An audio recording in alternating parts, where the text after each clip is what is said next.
Welcome to BMO Radio with your host, Eric Spencer, president of the Black Man's Option.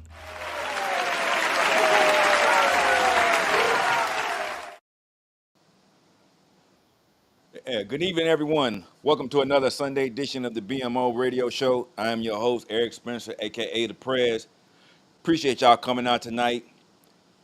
And what we have in store for you is something that's been brought to my attention, especially after we did the Thailand recap. And there was some questions about, well, what about South Africa? Because we did do two events in South Africa last year. And a lot of people were kind of curious as to how come we hadn't done a report on that. And I will say that I apologize because we had been so busy trying to get this content and stuff out and get things together, planning trips and stuff, that it kind of just got bypassed. Especially now that we have our next event this November that's already sold out. And like I said before in previous podcast, I want to thank everybody that has signed up for the trip. We sold out in 8 days, and man, I'm telling you, it's such a wonderful feeling to have brothers that really want to go and explore places outside of the main four that everybody else travels to.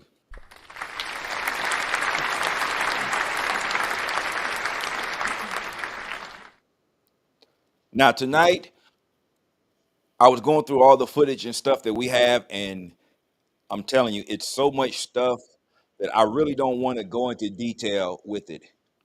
I couldn't put it together. The video footage alone would be almost 4 or 5 hours. So, the only thing I really wanted to do is give guys a preview of a couple things that we experienced while we were in South Africa. But let me preface this. First and foremost, a lot of people are curious about the continent. You're starting to see a lot of people that are going there just to explore. They hear about opportunities. They also hear that maybe things aren't as good as everybody says it is, or maybe things aren't as bad as everybody says it is. So a lot of the things that we experienced on our trips there, our 2 trips that we had last year, were eye-opening for us. As far as I know, everybody that attended the events last year, it was their first time being on the continent, myself included, and it was our first time in Africa. So a lot of the commentary that I'm going to provide tonight with some of the footage is really our raw opinions and feelings that we got there because we didn't really know what to expect. South Africa in the past 10 years is not really talked about, at least in the black travel community amongst men. Now, as far as for the women's side, they've been traveling there. In 2018, they had an Essence Music Festival there. So that lets you know that they've already been traveling there and looking at and partaking in what South Africa has to offer. And you best believe they did their research if they chose to hold an event there. So tonight, I'm just going to give you a couple of clips, and I'm going to pause in some of the clips to give you my commentary on what we experienced there, to give you some background on what it is, and my thoughts on that. And then, we'll go through that 15, 20 minutes, a couple of recaps. If anybody has any questions about that, please put them in the chat, and I'll try to answer them with the best of my abilities. I will give you a preface for each video when I bring it up. And like I said, some of the video clips are longer, and I'm not going to play the entire clip, but I will give you certain aspects of where we're at and what you're seeing, and how it compares to being in other places, especially being in the United States. So give me 1 second here, and then we'll get this thing rolling.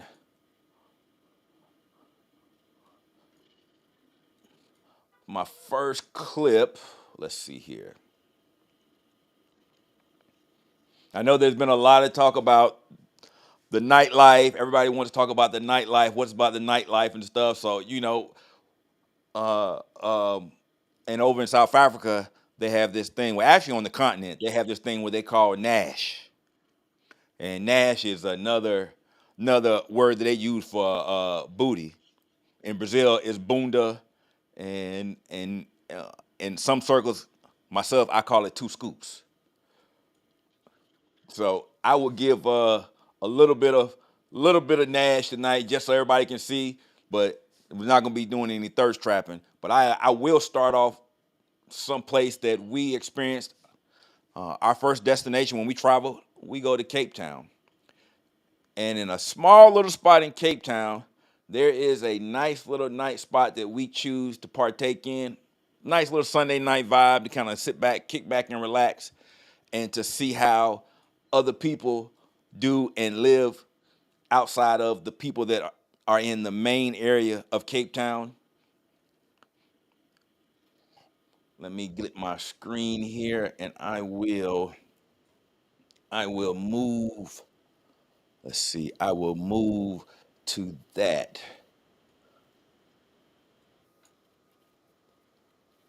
Let me cue it up, get it ready. Here we go.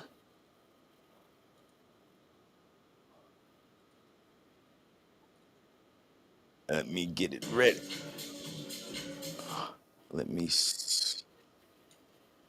Okay, hold on for 1 second.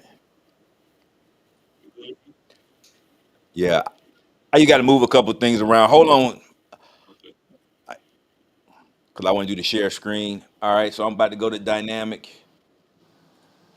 And here's the share screen here. And we're about to share.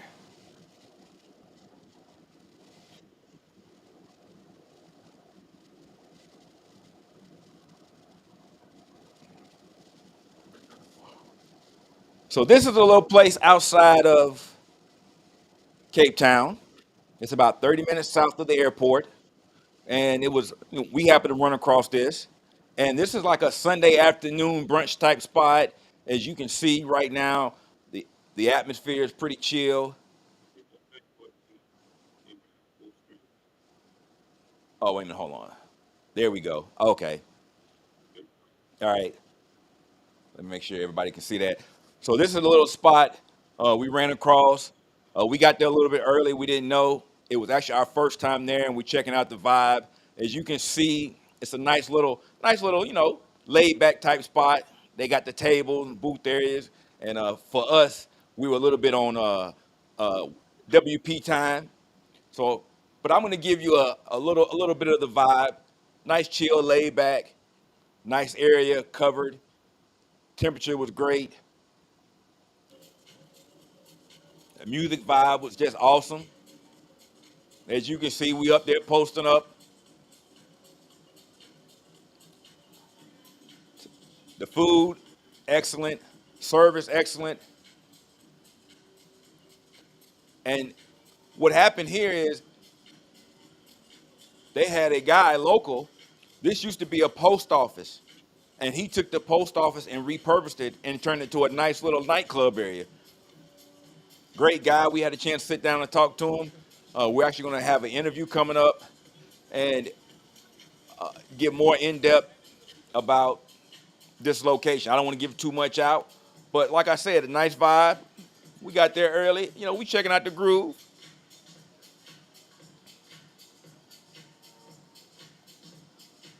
Now, as I said before, this is a little early in the night. This is a little early in the night.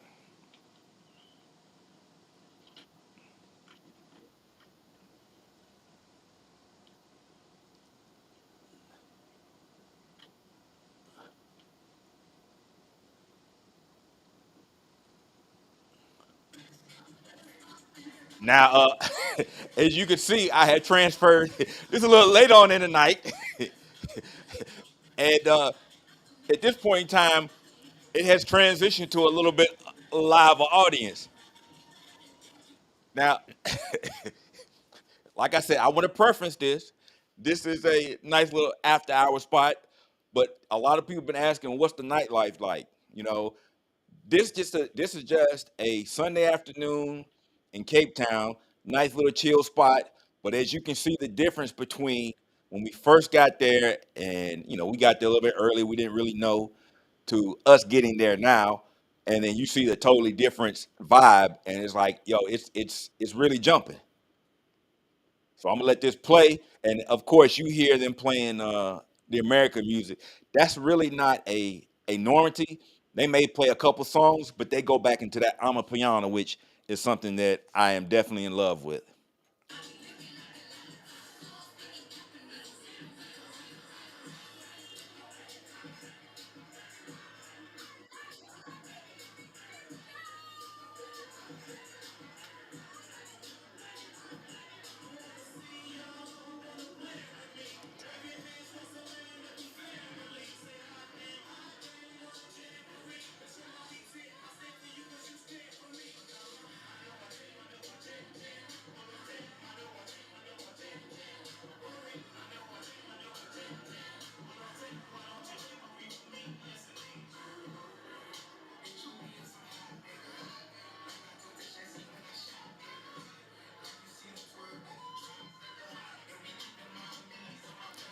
So I know a lot of people, they will say, "Oh yeah, that's something I can see in Atlanta." But see, the difference is here, people had no arguments.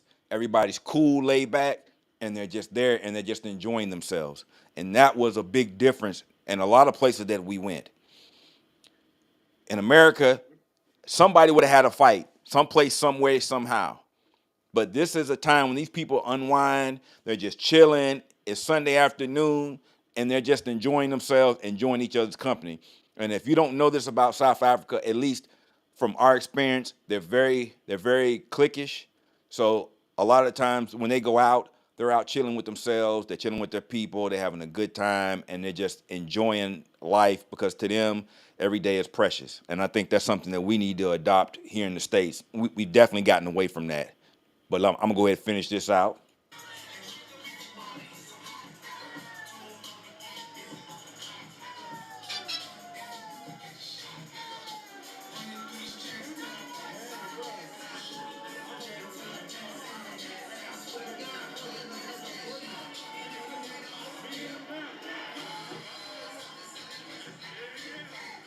All right, and I'm gonna give you one more of this scene just so that you get the the full gravity.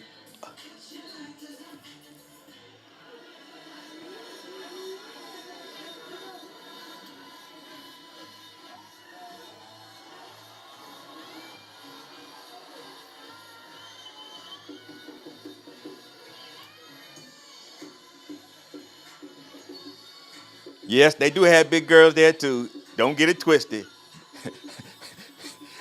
It's all that pap they eat.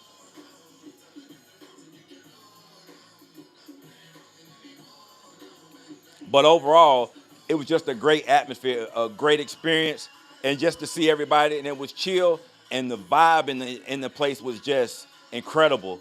It was like, yo, it was like something that we haven't experienced in a long time, going out to a club or something. It was just very relaxed, very relaxed.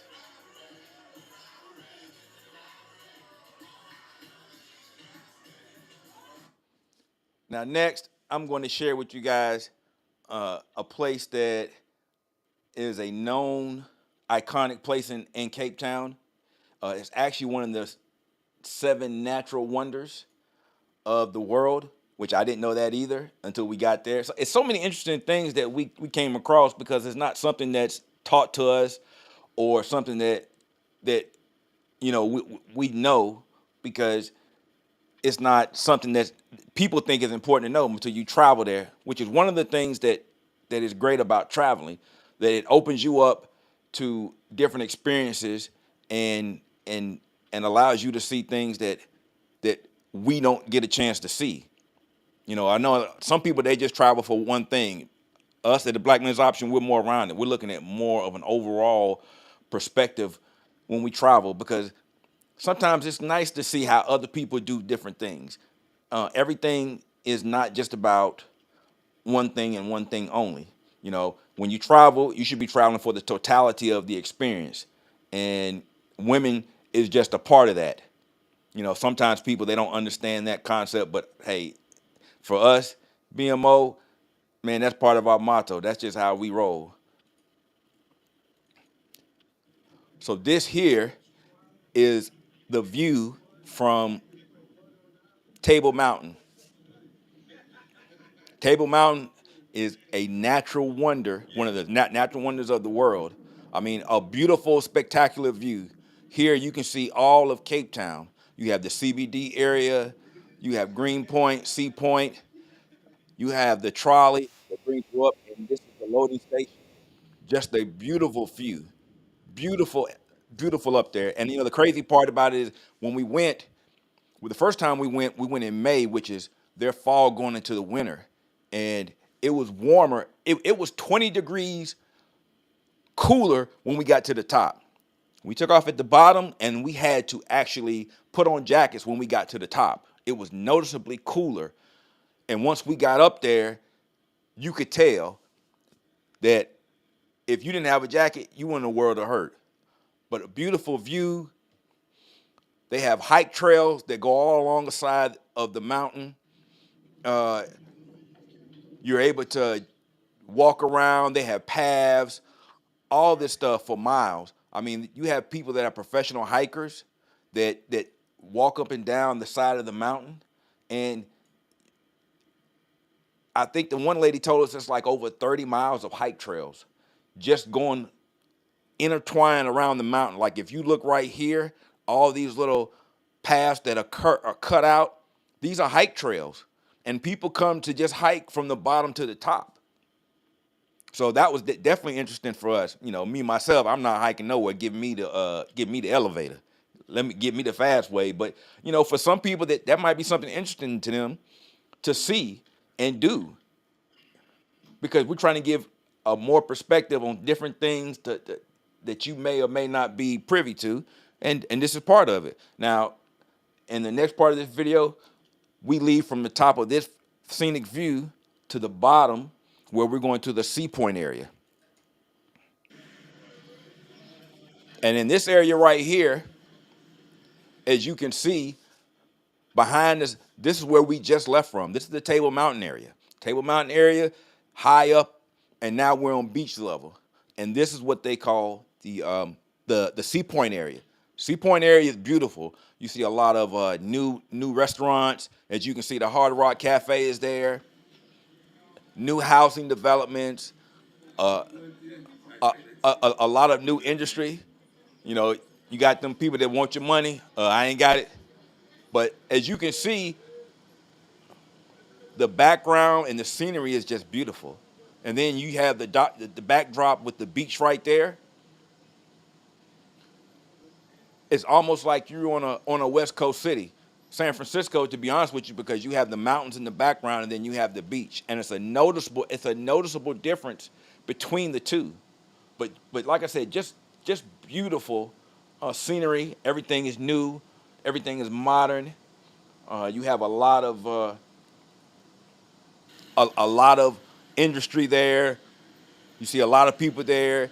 There's the people with a lot of money there as well.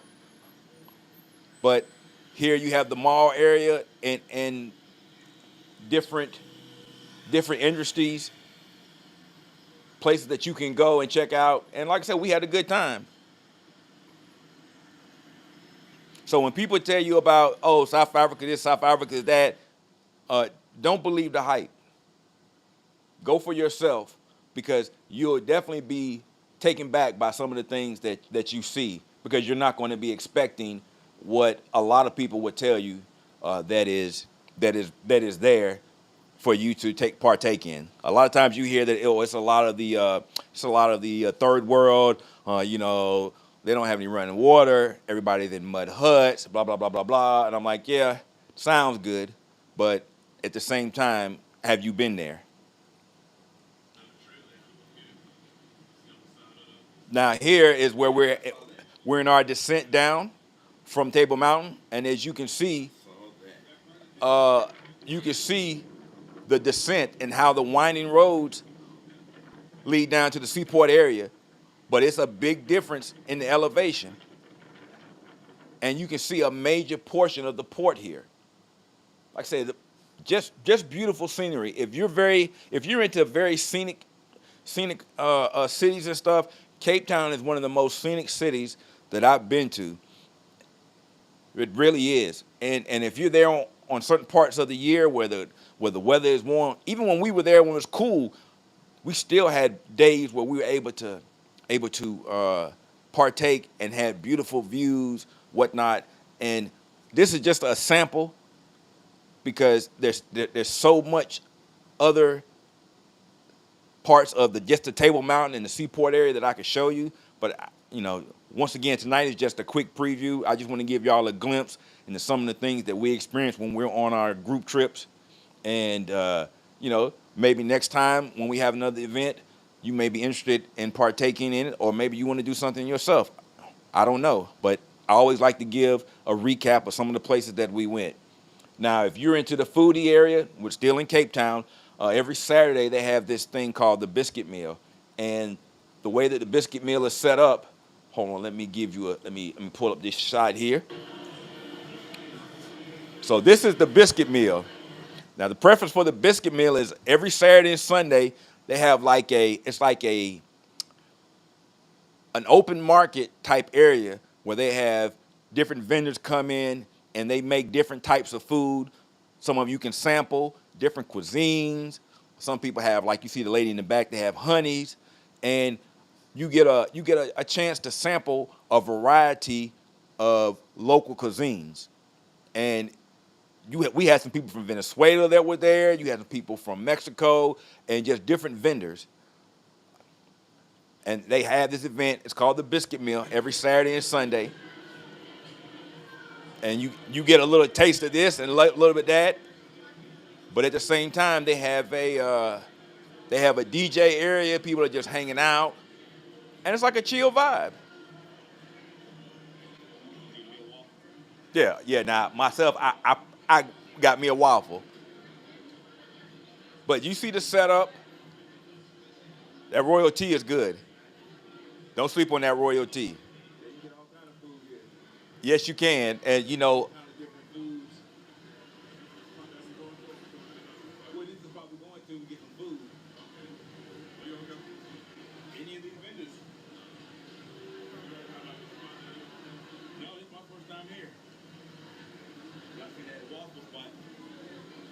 yeah, yeah. I'm a stickler for waffles. I'm not gonna lie. I will fight you for some chicken and waffles. Just ask my man kicking chicken out there in Thailand. So shout out to him.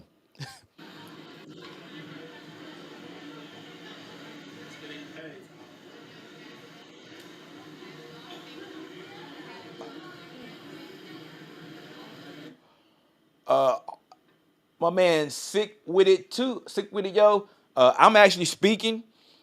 This is pre-recorded. That is me that you hear in the background commentary, just talking. But I'm also giving my commentary because this is my footage. So I'm able to give you I'm able to give you an accurate account of what I'm filming because this is my stuff. So, but if you got any questions, just feel free to ask.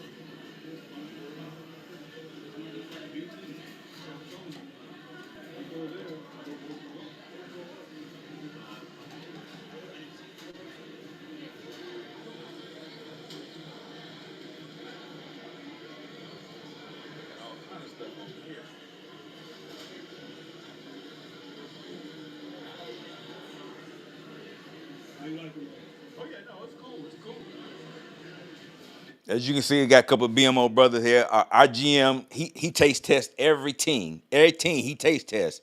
Trust me. Not only does he scout, but he also give us the food report. Shout out to our GM.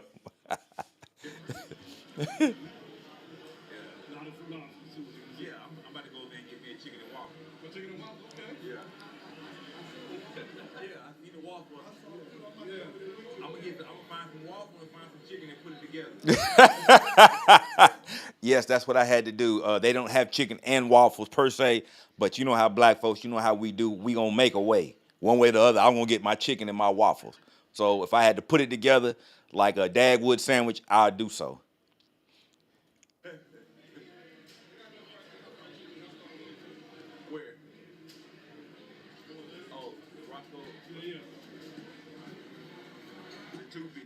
Yeah. Now this is a continuation of it, the same thing, but as you leave out, you still see it. Like it's almost like excuse me, it's almost like a small warehouse because on the other side of this, you'll see they have a DJ, they have an open area where you can just sit down and eat. You know, people are there chilling. Everything's cool. Vibe is nice. Nobody's, making any real problems or nothing. So it's a chill environment. So when a lot of people say, "Oh man, I don't want to go over there, man, it's not safe," look at the people here. Does anybody feel like or look like they're in any type of harm, way, or danger? You know. And then you walk out into the Bay Area. It's open. They got a DJ to the left. People are just there enjoying themselves and just having a good time. I mean, I saw people out there with their kids. Yo, it's just a different vibe, a different aspect of South Africa that you just don't hear about. And this is one of the places that we like to frequent and experience. But at the same time, if you've never been, you don't know. Of course, this is definitely where I got my waffles at, and I did get that that that bacon waffle. I went ahead and locked it in, put my order in, and went secured my chicken. But great atmosphere. Everybody was cool. People were chill. And one of the good things that we like when we travel, we like to connect with people, because one of the big things about traveling that's not talked about enough is your connection with the people that you run into when you travel there. And my last video that I'm going to show is that we ran into a bunch of OGs, had a nice conversation with them, and we were able to talk and connect and even sit down and play a couple of games with them.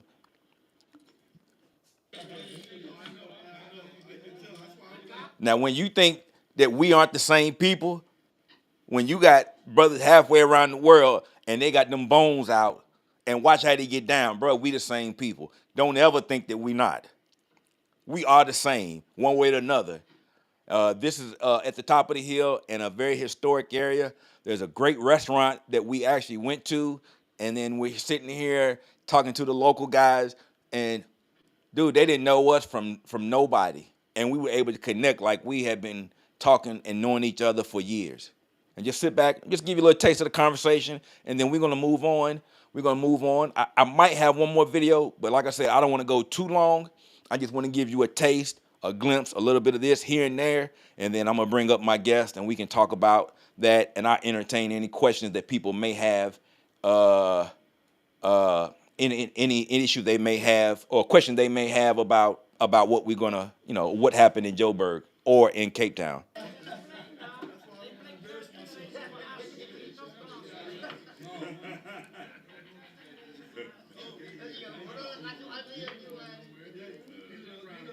These are what we would call back home in the States the OGs. Right? Yeah. The original gangsters.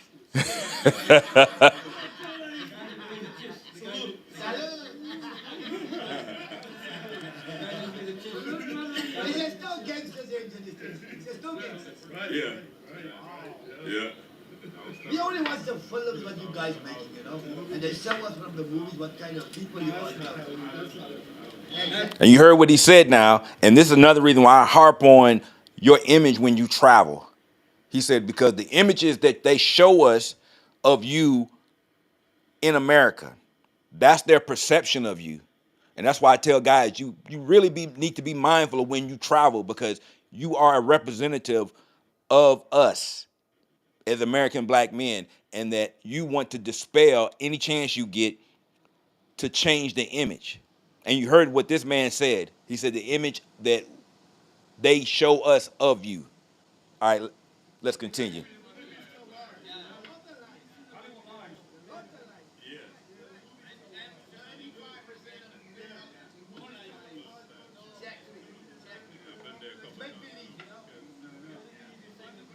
Now you see the OG.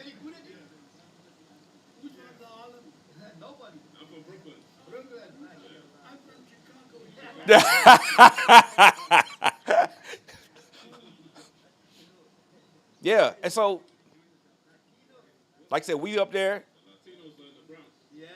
We just talking, having a general conversation, watching them playing a game of bones.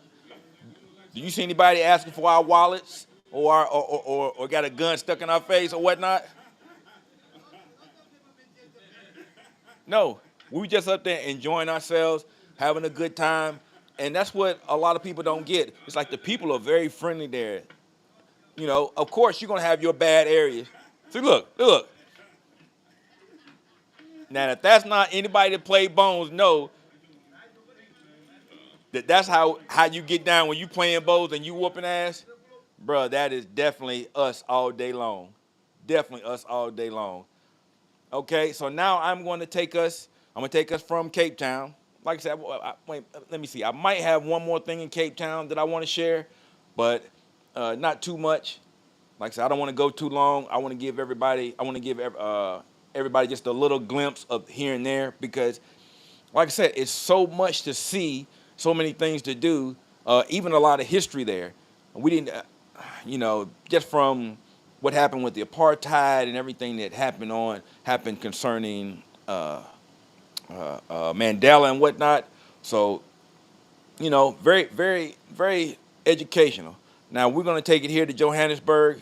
Uh, I'm going to take you to a spot that we had an opportunity to go when we're there. We have a area that's south of called Soweto, and Soweto is where they relocated a lot of the blacks during apartheid.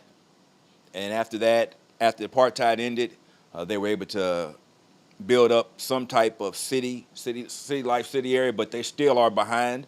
And we always do a tour there so that we get an opportunity to see how blessed we are there. And this is not, the video that I'm about to show is not meant to discourage or disparage the people that are living there. This is just showing what we experienced on one of the tours. And for me personally, it makes me very grateful that even though I want to leave the matrix, blessed for us to be here, to be able to have the opportunities that we do. I'm telling them, they are like you, but because they are so used to me, so they're also calling you them. Now, if you didn't catch that, this is our tour guide, and he's telling the black kids that we are not white foreigners, because he's so used to seeing white foreigners come and tour Soweto that they think that we are them, even though we have the same complexion. So what we're doing is we're walking in a part of Soweto, and this used to be a part of the desegregation where they would have the women and the children only, and they had another section where they had the men. So our tour guide is giving us a background on how they separated, and still to this day, some of that separation is there just because of the way that the place is set up. And when we travel, everything isn't about glitz and glam. We're also here to look and see how the other people live. And anybody that's traveled, they've been to Brazil, it's similar to Obi, Favela Brothers, and how he gives his favela tours. I would put this on the same track.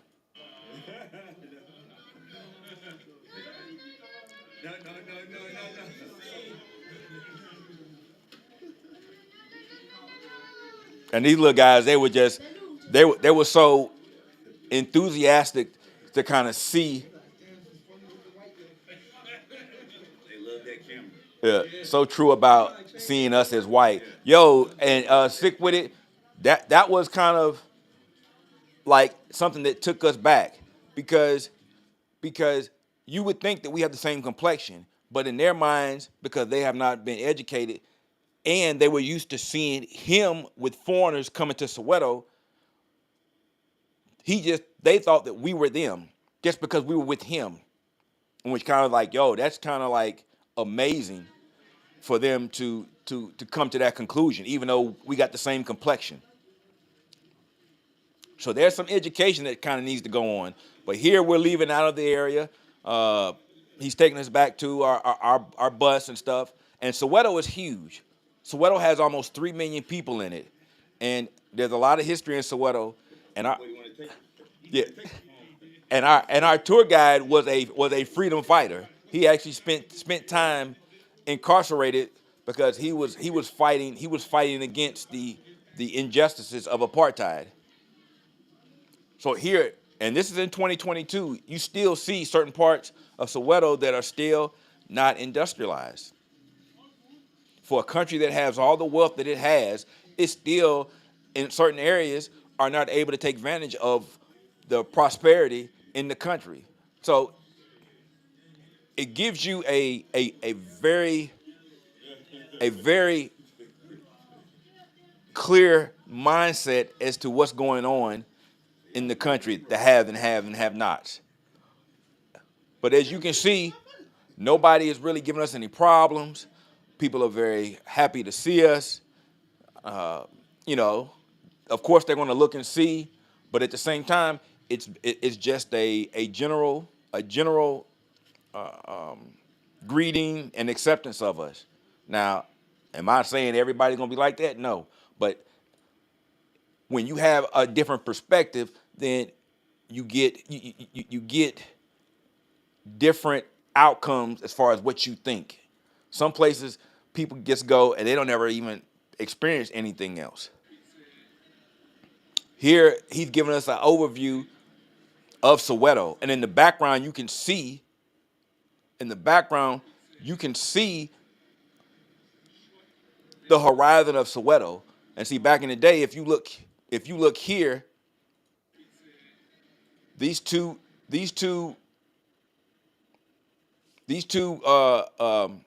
exhaust pipes right here is where they used to generate a lot of electricity for Johannesburg.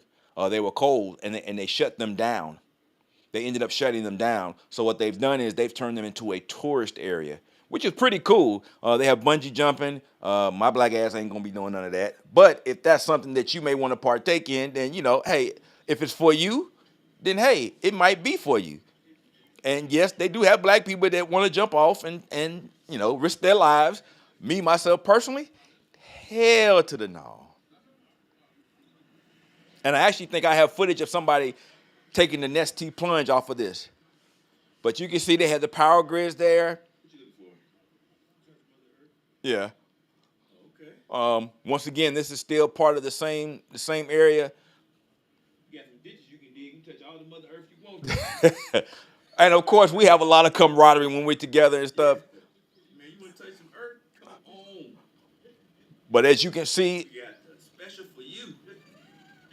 Just because you're an American. You want to touch Mother Earth?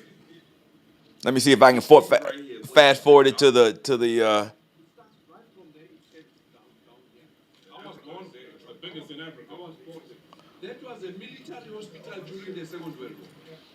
And shout out to our tour guide. I'm gonna be doing an interview with him when we're in South Africa. Very knowledgeable brother. We have a lot of love for him. Bruh, let me tell you something. He does a hell of a fire tour, and I suggest anybody that goes to South Africa, if you're not going with us, I will put his information in the link in the description box. And dude, a lot of the stuff that we're not taught, he has it. And we were taken back by some of the things that he was telling us about what happened during apartheid and the United States participation in it. I want to see it. Sing, you sing. Okay. As long as I've been said that, don't sing. No, we're not gonna show that part because I'm not gonna sing. Singing ain't gonna be something that we do. Now, next, one of the things that we had the opportunity to do when we were in South Africa, you go to the continent, you definitely want to get a chance and see some of the wildlife. So we had the privilege to partake in a game reserve that is about 2.5 hours north of Johannesburg, and we had the rare opportunity to see this male African elephant come into a certain area where you see them finding a water hole. Now, for us, we see it in Thailand, but I think the difference between this and actually being in Thailand or someplace like that is in Thailand, the animals are kind of used to it. They're kind of used to being around people, so you don't get to see them in their natural state. Versus here, a very natural state. And the crazy thing about it is, it just depends on the days, the locations, and the opportunity that you may or may not get a chance to even see the elephants, or any wildlife for that matter. But on this day, we were able to see the elephant, came to the watering hole, and they're very majestic. When you see them up close, it's a different energy because they're so huge. And at any point in time, they could charge you, but they get a lot of respect when it comes to free reign and how they move. Here you have the giraffes. My boy wanted me to bring one back in my travel, but I told him I could put them in there. But it's very common for you to see giraffes, the zebras together, and it's different seeing them when you're there live and in person. versus you being you seeing them on TV or on the video. It's such a great experience because you're out there in nature. It's very peaceful, and you see how big they are and very close. As you can see from here, we were very close, very close, very close. And there was a bigger herd that was behind us, very close.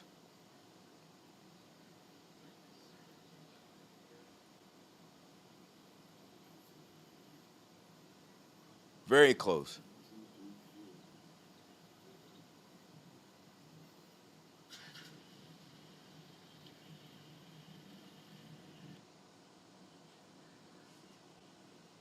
And the wildlife is just all over the place.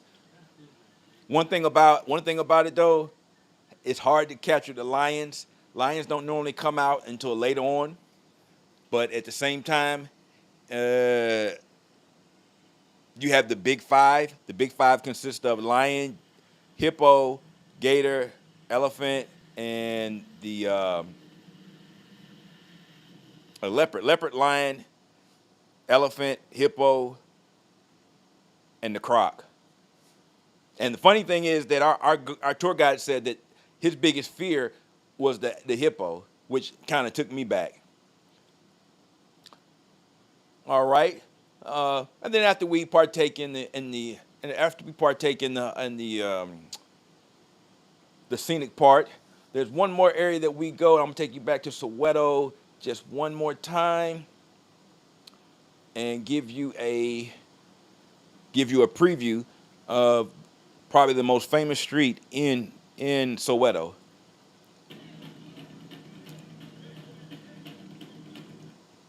Now, what you're seeing here is a group of Zulu dancers, and they're outside the house of Nelson Mandela, where he grew up in Soweto. Now, unfortunately, you're not able to film inside the house. I do have some pictures, but like I said, it I wasn't able to do as much as I wanted to do. I actually snuck and took a couple of pictures that I wasn't supposed to take, but at the same time, and actually do a couple of videos. So I will give you an exclusive, but this is outside of the Nelson Mandela house. You have the Zulu dancers. This is a very tourist area, nice restaurants. You see people out on the weekend. This place is jam packed. Friday night, Saturday night, Sunday. You see people all throughout this area. They're sitting back. Everybody's drinking. They're at the club. They're chilling,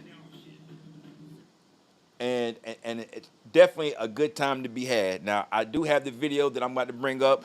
This is actually inside the Nelson Mandela house. I wasn't supposed to record, but it, basically a museum, a dedication to him. Gives you a little bit of background on his upbringing in this house.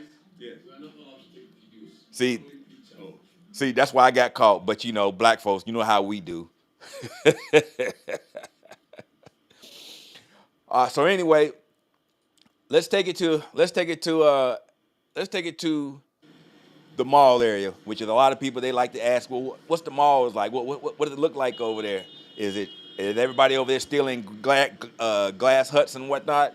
Then I'll let them know, like, hey, you got to come for yourself. So we'll give you a preview. And this is the Mall of Africa. This is the largest mall in South Africa. And as you can see, the mall is upscale, great condition. Actually, it looks better than most malls in the United States. As we know, retail over here is dying. But as you can see, me and my man, he in front of me, all in the way and stuff. But at the same time, the mall is thriving. And they have pretty much the same stuff that we have over here.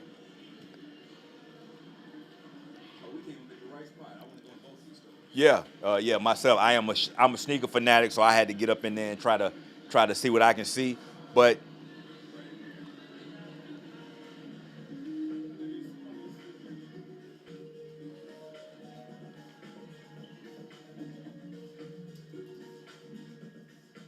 so hold on. So as you can see, and I tell people this, when it comes to their style and stuff, they are sneaker fanatics too. Don't think that you're going over there and impressing somebody because they're very fashionable. Johannesburg, especially, they are very fashionable people. They have a wide variety of their style, and a lot of the style that they get, they get it from us. But at the same time, they flip it and add their own personal accent to it. So you thinking that okay, I'm gonna go over there and I have to bring my own stuff? Nah, player, they got the same stuff that we have over here.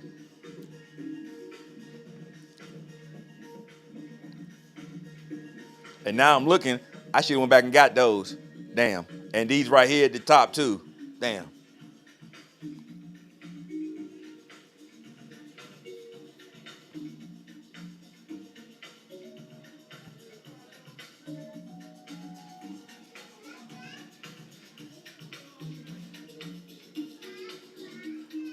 And this mall is big, upstairs, downstairs. Now we're walking out into the food court area.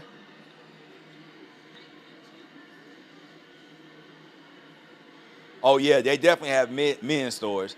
Now we're walking out into the mall area, and like I said again, this is the Mall of Africa. This is the largest mall in Africa, from what I've been told.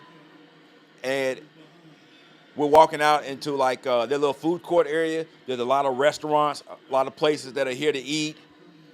It's very set up, very family oriented, and their malls are like where everybody hangs out at now. Whereas our malls, nobody goes there. The youngsters, where you can see here, it's more of a family atmosphere. Great restaurants to the left and to the right, chill vibe atmosphere. You see people out there with the families. And in the background, you have like a little amusement park. They have the little water area. Now, I mean, and people are just out there with the kids and they're just enjoying themselves. But beautiful day, beautiful day, beautiful day, beautiful day.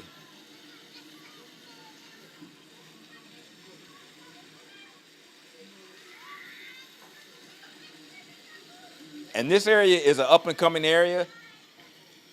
Uh, in the background, I don't know if you can see it that well, but you see plenty of new developments. This is one of the fastest growing area in Johannesburg. I mean, they're building brand new housing developments there. There's a lot of industry that's coming to this area.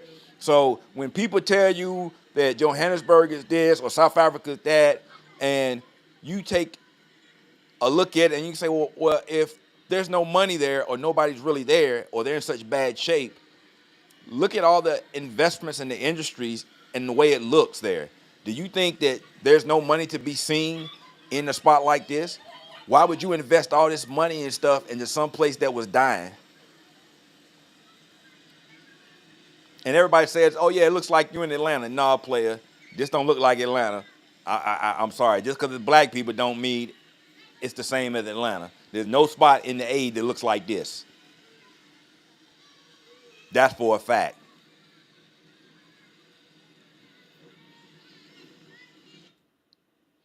That's for a fact. I got two more I'm gonna drop, and then we're gonna bring up our guest. Now this is another little nice little spot that we found in Johannesburg. It's a Saturday type spot where they have like they have vendors, they have old school, well, not old school, but they got a club type vibe. People are just chilling, and it's called the Playground, and it's usually bumping on Saturday. So basically, what they did was they took a parking deck, and they took the parking deck and made a club out of it, and also a food festival type spot. So on the second level, there's food vendors, and then on the third level, there's the club. And like I said, all this used to be a parking deck, and on the side, they also have vendors that have wares and stuff like that. Like I said, man, very, very inventive, very, very chill spots. You can always find a spot that you can just have a good time at, and just chill out. And there's pockets of them. Hold on for a second. My media player here is not wanting to act right. Let me see. Not wanting to act right. I thought I clicked on that. Where is that at? Let me see here. Uh, Give me 1 second. Okay, yeah, there it is. Let's see. Let's try it again.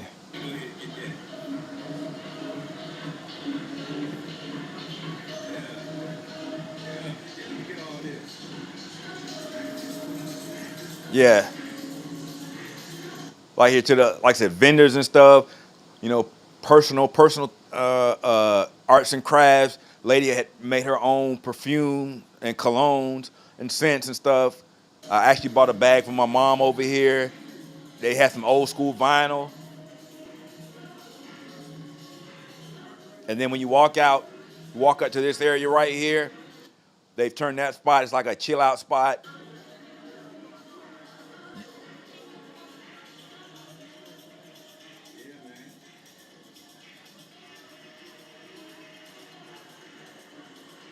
And right below this, there's clubs, nightclubs area. This is where there's a predominant medical school in the area. So, these are different pockets of Johannesburg altogether. And like I said, nice vibe, plenty of things to do, just a different scene compared to what people tell you about. I don't see any grass huts or mud huts and grass roofs and all the other stuff. Brother down there with the bins. And I'm not saying that it doesn't have its faults or whatnot, but as you can see, everybody's out there chilling, you're having a good time. You know, just a chill scene. And this happens to be on a Saturday. Yeah, man.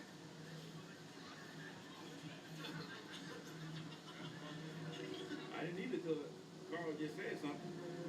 And like I say, just how these are the spots that we go to. We don't like to stay on the beaten path.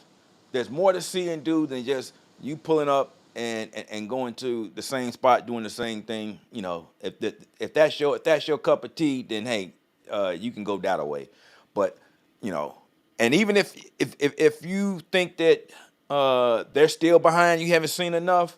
For all you shoppers like myself, yes, they have an outlet store too. They have commerce comparable to the United States. I definitely partook in the an Adidas factory, but as you can see, this area that we're in here is an outlet mall area. They have the Adidas store, they got Levi's, Puma here, and they're definitely into their foot gear. All the spots that you see in the States, for the most part, they have it. So when you talk about commerce, when you travel and you look at the commerce that's in the area, you don't see companies going into places that are destitute or don't have any signs of any type of wealth or any structure. And I'm a huge Adidas fan, so definitely when I partake, this is gonna be one of the spots that I go into. Just like any spot that you would see in America. I haven't seen one of these in Brazil. I haven't seen one of these in Thailand, but I damn sure see one in South Africa.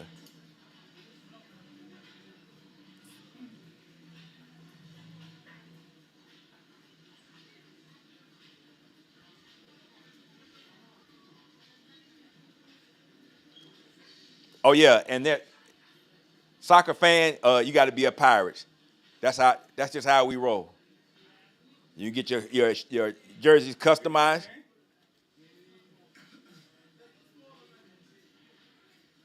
And the guy, he actually recognized me. But last but not least, I'm gonna end. Everybody wants to talk about, well, what's the nightlife like in Johannesburg? So I'm gonna give you a little snippet, and then we're gonna bring our guests up. Let's see. Yes, yes. And no, this is not a strip club. This is just a regular nightclub. And that's where you get that I'm a piano that's bumping and jumping. Bumping and jumping. Yeah. Big sexy. Oh shit. Ain't nobody riding zebras and throwing spears. The American TV make it look like it's all jungle out there. Hey, big sexy.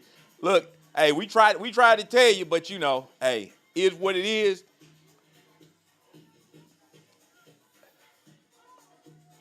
But this is one of my spots, and this was the funny part. We were there the night Gabrielle Union was having a birthday party there. That's right. Mrs. DeWade Wade was in the house. If you look over to your right, that is Gab. That was for her, and we happened to be there. I didn't see a big head, but one of the girls was like, "Yeah, she's over there doing this and doing that." So I'm like, "All right, cool. Looks good. Sounds great."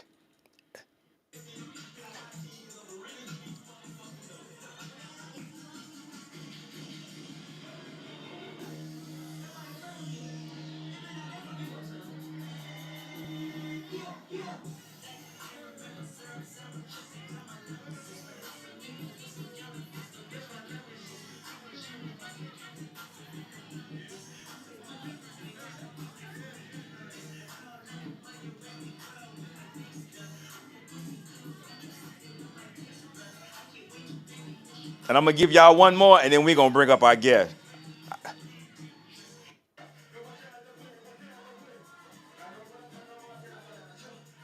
So this is like a prominent, they're hip hop artists, a lot of Amapiano background. Amapiano is real big. If you don't know what Amapiano is, it's where somebody, South African dude, he came and he brought house music, and he brought it over and infused it with the local beats and stuff. And they have Amapiano, has the same underlying bass tones as our house music from the 80s and stuff. Same vibe, same energy. So for me, it was a big spot that we could connect to, and just a great vibe. And last but not least, I'm gonna show you my favorite spot that I like to eat at in Johannesburg. Don't get the name confused, but this is called Trump's. This is where I go and get all my needs met. Great spot, black owned, great restaurant. You can see Trump's in the background here. No affiliation with Donald the Orange Man. So if you have any grudges against him, don't avoid Trump's. And this is located in the Nelson Mandela Square. Great place, great owner. Always show us love when we there, man. And actually, I'm gonna have an interview with him when we coming up. Great steaks. And they always are very accommodating. All right, so I'm gonna stop sharing at this point in time, and I'm gonna come back. Let me see here. I'm gonna come back, and I'm gonna drop back on and just give myself a little room and stuff. I'm gonna remove that scene here, transition, come back. All right, so I'm getting on that bar too with them. Nah, Big Sexy. You my brother, but you ain't gonna be able to make it. I'm just gonna say that it is what it is. So that's just a preview. And when I say preview, dude, I mean there's so much stuff that I could show, but I really don't want to, because I much rather you come with us and let us give you that experience. And there's so much more to offer. And we've been twice, and each time that we go, we have a different experience, and we just meet more and more people. We connect with them, and for us, it was just very eye-opening.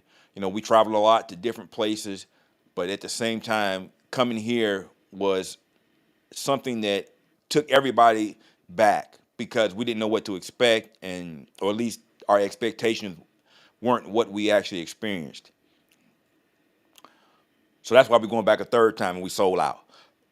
Now, with that being said, I'm going to bring up my guest tonight, and no need of introduction.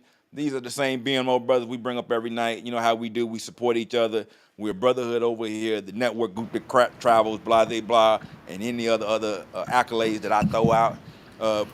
Welcome to the show, my man Chris Strongard and my man G-Dub. What's going on, players? What's up? Hey, man, I'm sorry to have y'all so long in the background, man, but oh, damn, there we go. I was in my living room watching it, man. I was enjoying it, bro. Yeah. If brothers ain't going to pack and checking out tickets right now, they crazy, bro. Yeah, nice. Yeah. Sick with it, bro. Let me tell you something. This is our third trip to South Africa, and in 8 days we sold out 30 slots, and we have another 20 people that are asking about cancellations. Uh, we were Yeah. very overwhelmed by the amount of people that we're interested in, and we're actually looking at possibly adding another trip in March of 2024.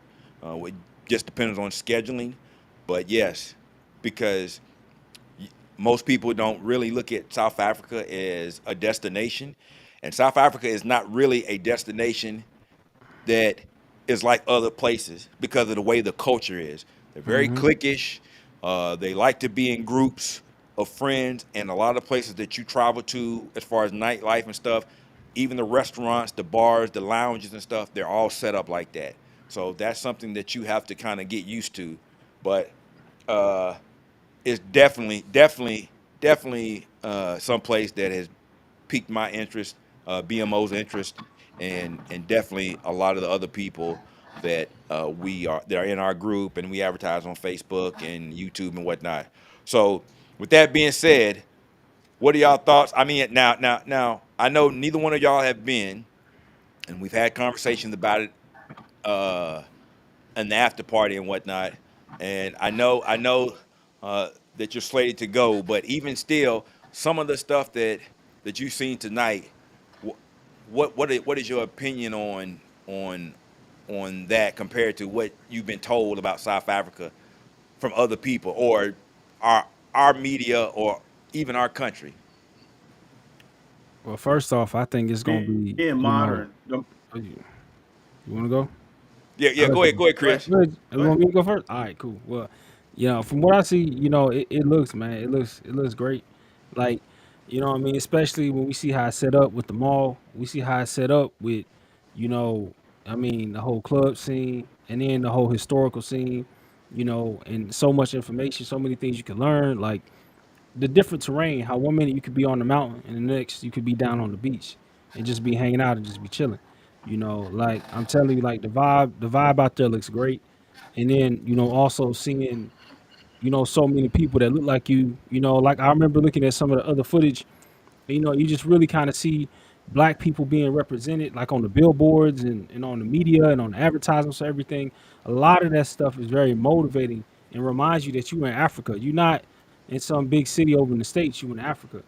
So Right. your image is very much represented. Your image is very much put on a higher pedestal because, this is a land where, what I mean, you in Africa. This is where your people are from, basically. So there's a lot of that stuff in there that is just like so motivated.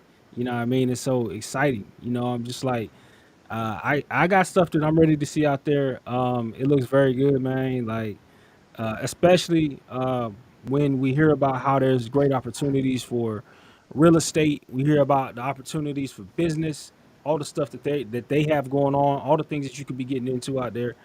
Oh man, I look at it like, bro, like, yeah, man.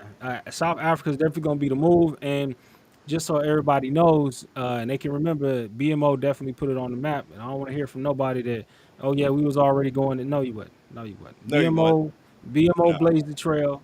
We put the flag. As you can see, we got the BMO, we got the globe, and we got the crown. You know what I mean? Meshed with that South Africa flag. So when they see it, they know. You know what I mean? BMO blazed the trail, and yeah, we definitely gonna make that part of the big. I guess you would call it big three. So we adding Yeah, South Africa to it. yeah, man. Cause it's like this. You know, South Africa has been there. We know it's been there, but it's not talked about. And now you're starting to see people migrate to other places, but you still haven't seen, at least in the majority of the spaces, people talked about going. You know, when we went, we were there the first time. We had other YouTubers that went there because we were there. They saw some of the footage on our Instagram.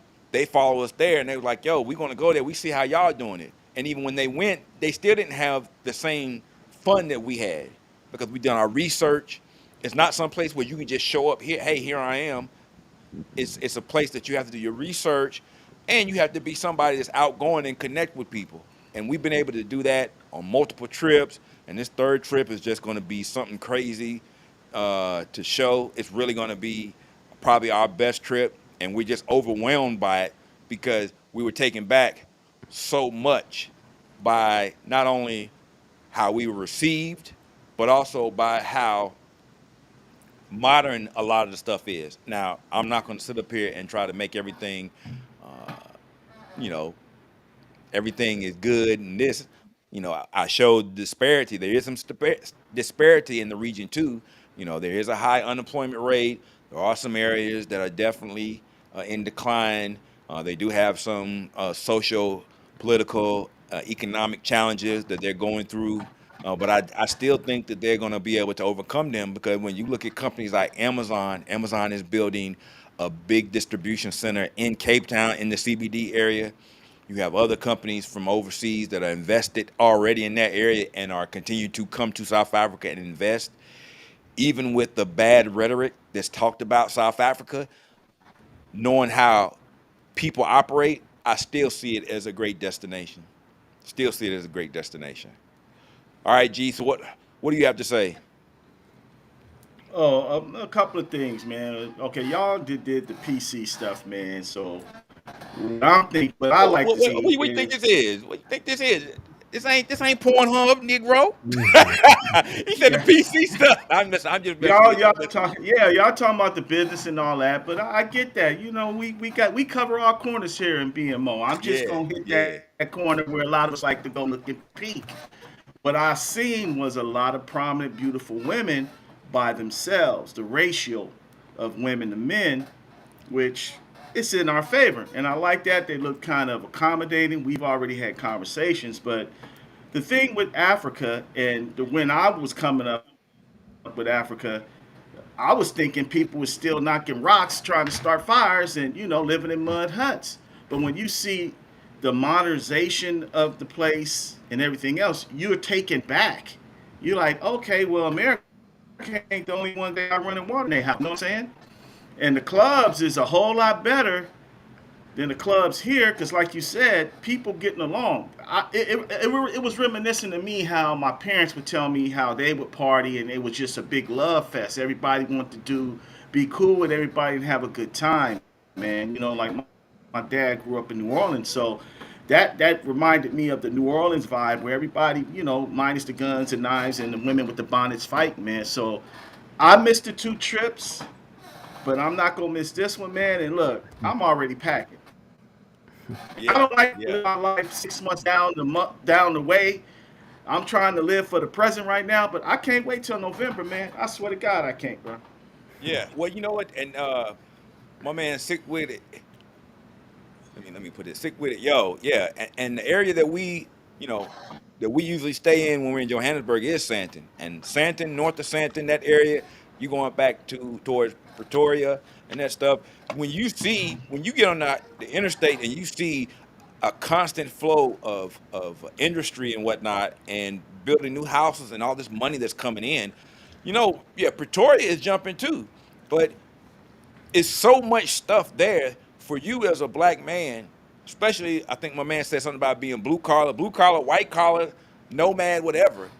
Even with the trouble that they're going through, it's still an opportunity for you to go in there, because right now you still able to leverage your dollar and get in there and probably be able to invest long term. Because of course, the women are going to be there, but my whole thing is I want to be there so I don't have to leave. Yep. And when I travel, that's what I look at. It's like, okay, yeah, there's a lot of attractive women there, a lot of amenable, as far as open and stuff. Now, don't get it twisted. You still have some that have kind of tried to adopt that Western black women ideology, because that's what they see. And like in the one Hmm. video that I showed earlier from the OGs from Cape Town, they were talking about that with us. They were saying how the image of black men in America is basically what they see on TV. So for us to sit there to have a conversation and we talking about the bones, the OGs, and us just chopping it up, it lets you know that, one, they do watch and they're trying to see if you align with what they've been told, and two, that they're not much different than us. We halfway around the world, they playing bones. Facts. So playing bones like the way we play bones, talking shit. So Mm-hmm. there's not much difference. But at the Mm. same time, I'm not going to give you this rose-colored glass review of it too. There are places that are dangerous, but there are places dangerous in the United States. I don't take my black ass there, so why would I leave the country and go someplace that I think is dangerous too? Mm-hmm. Well, You know? anywhere you have people around the world, you're gonna have the good and bad. The key is where you fit in out of the place you originated from. Like you said, can I come wherever we travel? The main thing is, would I be able to live here for a substantial amount of time and be happy? Facts. Would it bring the quality up or surpass the quality to have in the matrix? And I think that's the question that we have. And think I mean, if it wasn't for C19, we probably wouldn't have been to Africa as fast as we have been right now. It's an untapped gem, you Yeah, know. we pivoted because Brazil was on that BS about the jab, and we Yeah. just weren't having it. So we had an opportunity to pivot, and things happen for a reason. I think this is one of the best Yeah, things that happened for us at BMO.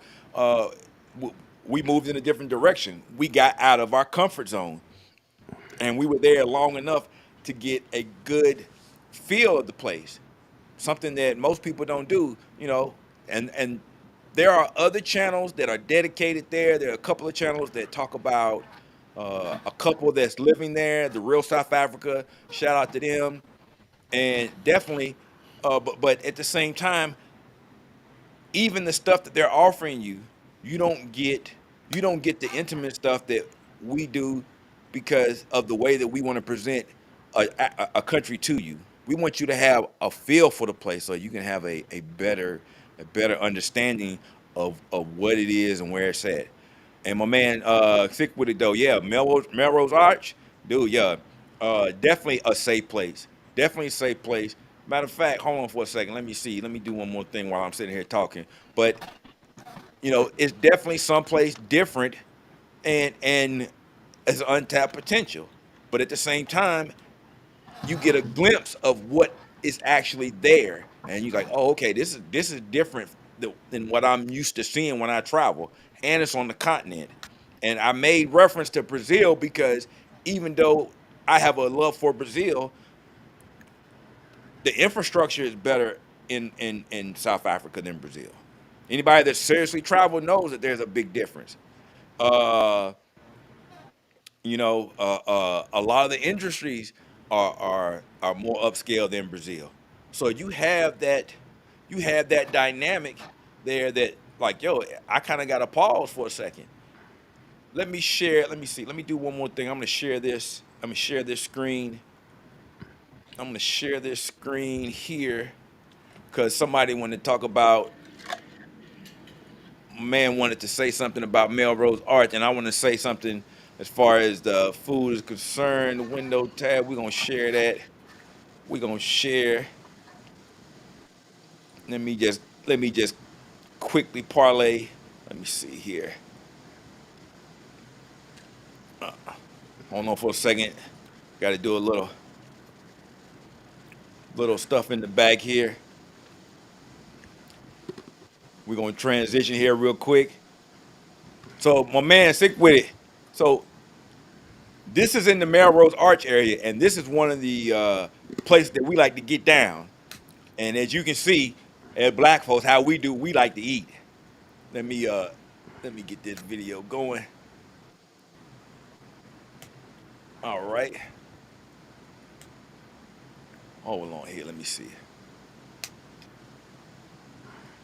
There we go.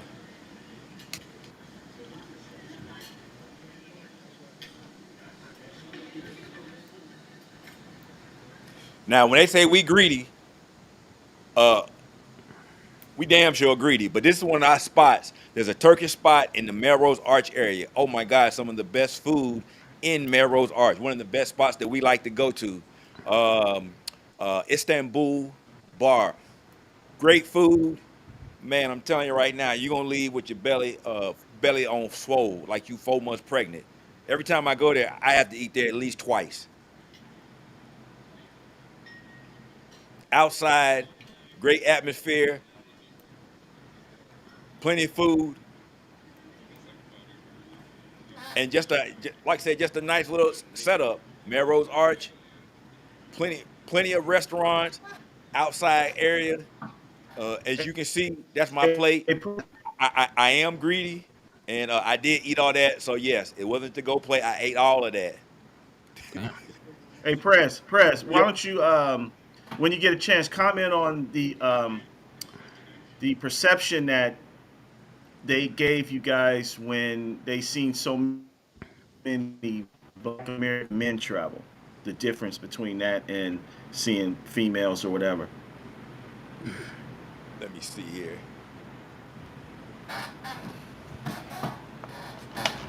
All right. Well, I mean, so damn, the meal was probably 30 USD. Yo, Trader Man, it wasn't because of the exchange rate. And like I think the biggest meal that I had, they had this plate.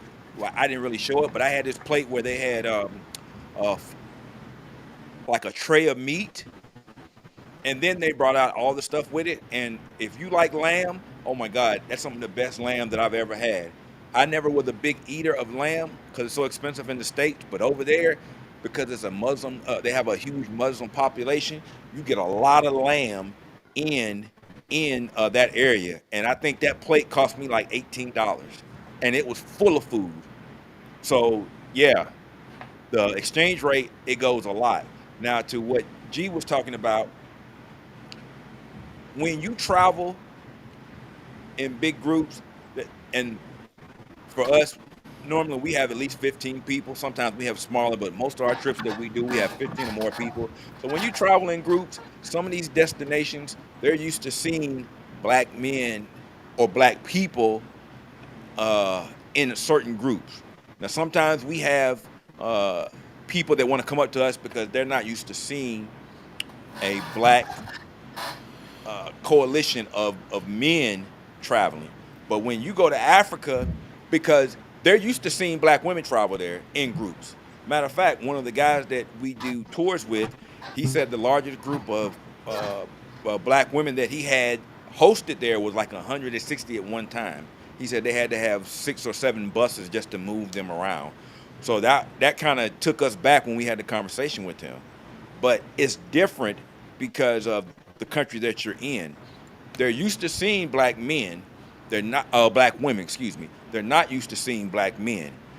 You see a sprinkle of black men here and there that go, and you may have a group of guys, maybe 2, 3 guys that go there. But when you start seeing 10, 15, 20 people there, they have a different perspective because they want to know, why did you come to South Africa? They're not used to seeing you, and when we travel, we're not from the same area, so you have different dialects amongst us that they pick up on. We have a different way that we carry ourselves, and they're very inquisitive about that. I don't know if it's because when black women are there, they don't ask them questions because they give off that angry black woman energy, and they're just like, nah, we just not messing with you. We don't want to be bothered. Versus us, where we're more welcoming and whatnot. But it's interesting to see because they feel a certain way because they're not used to seeing black American men. Now, they may used to be seeing other men because if you don't know this, they consider South Africa the United States of Africa because you have so many other people from the continent that move there. You have a lot of Nigerians, Zimbabwe, Botswana, Ethiopia. It's considered a melting pot of different cultures of the continent and from other parts of the world too. But they're just not used to seeing African American men in groups there because it's not a destination that we go to as much. So, it's refreshing to have conversation with them, and sometimes they're taken back. Sometimes you have to get used to that because when they have a conversation with you, they're really trying to soak up your swag, your aura, whatever it is about you that they like, because they see us on TV and they want to emulate what they see.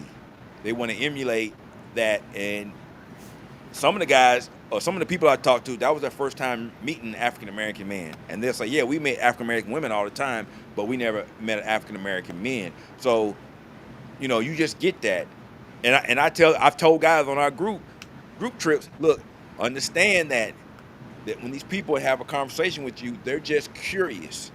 So don't come off as abrasive or you feel like you're being disrespected, because that's not their intent. And understand that you're a guest in their country and act as accordingly. That's just how we move. So I don't get too inundated with too much of how things are going as far as interaction and stuff, because they are black. We still have the same melanation. We just have a different heritage, but they are very receptive. They do get not necessarily excited, but they're very curious, because we don't come in groups like that. And in the scene with us being at the Istanbul bar, they actually made room to accommodate us, because they didn't have tables together. So they got up and they put the tables together for us, and they were definitely happy for us to be there. And I'll tell you a quick story, and it goes in line with what Pablo Frescobar was talking about tonight as far as ABWs and in these settings and stuff. So we were at this same spot, this Istanbul bar, and we were there. We were there getting our food. The people were receptive. The waiter, he was right down on us, and we got service. Service was great. We had 3 African American women in front of us. They were sitting at the table, and they were doing what they normally do. They were complaining. They were doing their thing. I don't have my food fast enough. I'm this and that. And the crazy part about this was that nobody really wanted to wait on them. And when they saw us, they knew that we were Americans. So we were getting the service, and one chick, she kind of turned around and noticed how we were getting treated versus how they were getting treated. And we just kind of peeped that game. It's like, yo, you see that. And when you travel, you see how people get treated versus your service. That's just how we do in America. We trying to find out white folks getting better treated than we are. In this case, ABW versus us. And it was so crazy because the owner came out, and at this spot, they have hot teas. So he came out and gave us sample hot teas to try on the house, just because we were accommodating, we didn't make a fuss. Long story short, they get their food and they're still complaining. They get up and they start to leave. One of the women come over and they speak. The other 2 walked away. And the one woman said, "Hey, I noticed that y'all were speaking American. Y'all from America?" "Yeah." Come to find out, they were from New York. Rafi was from New York, so we chopping it up, kicking it up, and everything. But you could tell her demeanor was like, yo, like, y'all are here and y'all got this service. What's special about y'all? I told you, oh, we're carrying on a conversation. After that, you count. But I told Rafi after they left, I said, you see the other 2, they didn't even come over there and speak. So they were American too. I said, so that just shows you the dynamic, even in the motherland, how entitled they are and how people are repelled against that. They're repulsed, they're just drawn away from it. So, these are things that you pick up on, and they pick up on it too. Bad attitudes and bad hair weaves. So, anyway. Man, tomorrow, what's up, man? What's going on? But overall, this is just a preview of what we experienced in South Africa. And like I said, everybody, it might not be their cup of tea, but, for us, this is our 3rd trip in 18 months. And on the 3rd trip, man, we had 30 slots, and they were gone in 8 days. And to me, I'm taken back by it, because we've done other trips, and we didn't sell out that fast. So to me, I feel like there's something there. We're not pushing any particular country on anybody. We always have the motto, follow your bliss. Go wherever you feel is your spot and what resonates with you. We're just here to give you the exposure to different places and to give you the option to explore in an environment where you can be, not only are we celebrating brotherhood and networking, but we're also looking at opportunities because we know there's a better product when it comes to women overseas. That's just understood, and we don't need to continue to harp on it that much. But gee, like I said, to answer your question, you'll see when you get there. You know, my thing is, well, like I told you and other dudes, don't be entitled. Don't think because you're an American there's something special. You know, we already know that we're special, but at the same time, be humble. Whereas you have some dudes, I'm an American, cater to me. And those women, they have that attitude. Now, just as accommodating as they can be with that, they also can say, you ain't really all that. Because like I've shown before, oh, they got bread over there. Don't think that you think you're going to come over there and stunt because you think you got $1. Bruh, they got dollars on top of dollars. They got spots that make spots in the United States look like third world countries. Like I said, I seen a Bugatti. I haven't seen a Bugatti here in Orlando where I'm at. I seen a Bugatti on the street, me and Mayor. So they got that loot over there. And if you think that you're special, you get your feelings hurt. But at the same time, just come over there, be hospitable. Even when we went to the club that we went to in Cape Town, it's in a very black part of town. They still have a apartheid mindset where they have townships where you have the white people, you have the colored people, and you have the black people. And that is definitely something that we had to get used to because you still have the people of mixed race that call themselves colored. And for us, it's the one drop rule over here. So if you light, bright, damn near white, or you looking like fresh tarred road, we all black. That's how we get down over here. Whereas over there, they still in the mindset of being called colored and are proud of it. So to see the different dynamics in play for us was also very educational. And these are things that, we try to tell guys to be mindful of because, gee, you know how we do. You call us colored, Coach Greaves, how come black like your friend? He get over there friends, like, they call you colored. Like, why you colored? Yeah. Greaves might have a field day. Yeah. Yeah. So facts. Yeah, it's definitely a lesson you need to learn. And I think that's why we have our meal, our welcome meal, just to let them know just the lay of the land. You know what I'm saying? yeah, yeah. But seriously though, you're going to see them respond to you differently. You just are. You just are.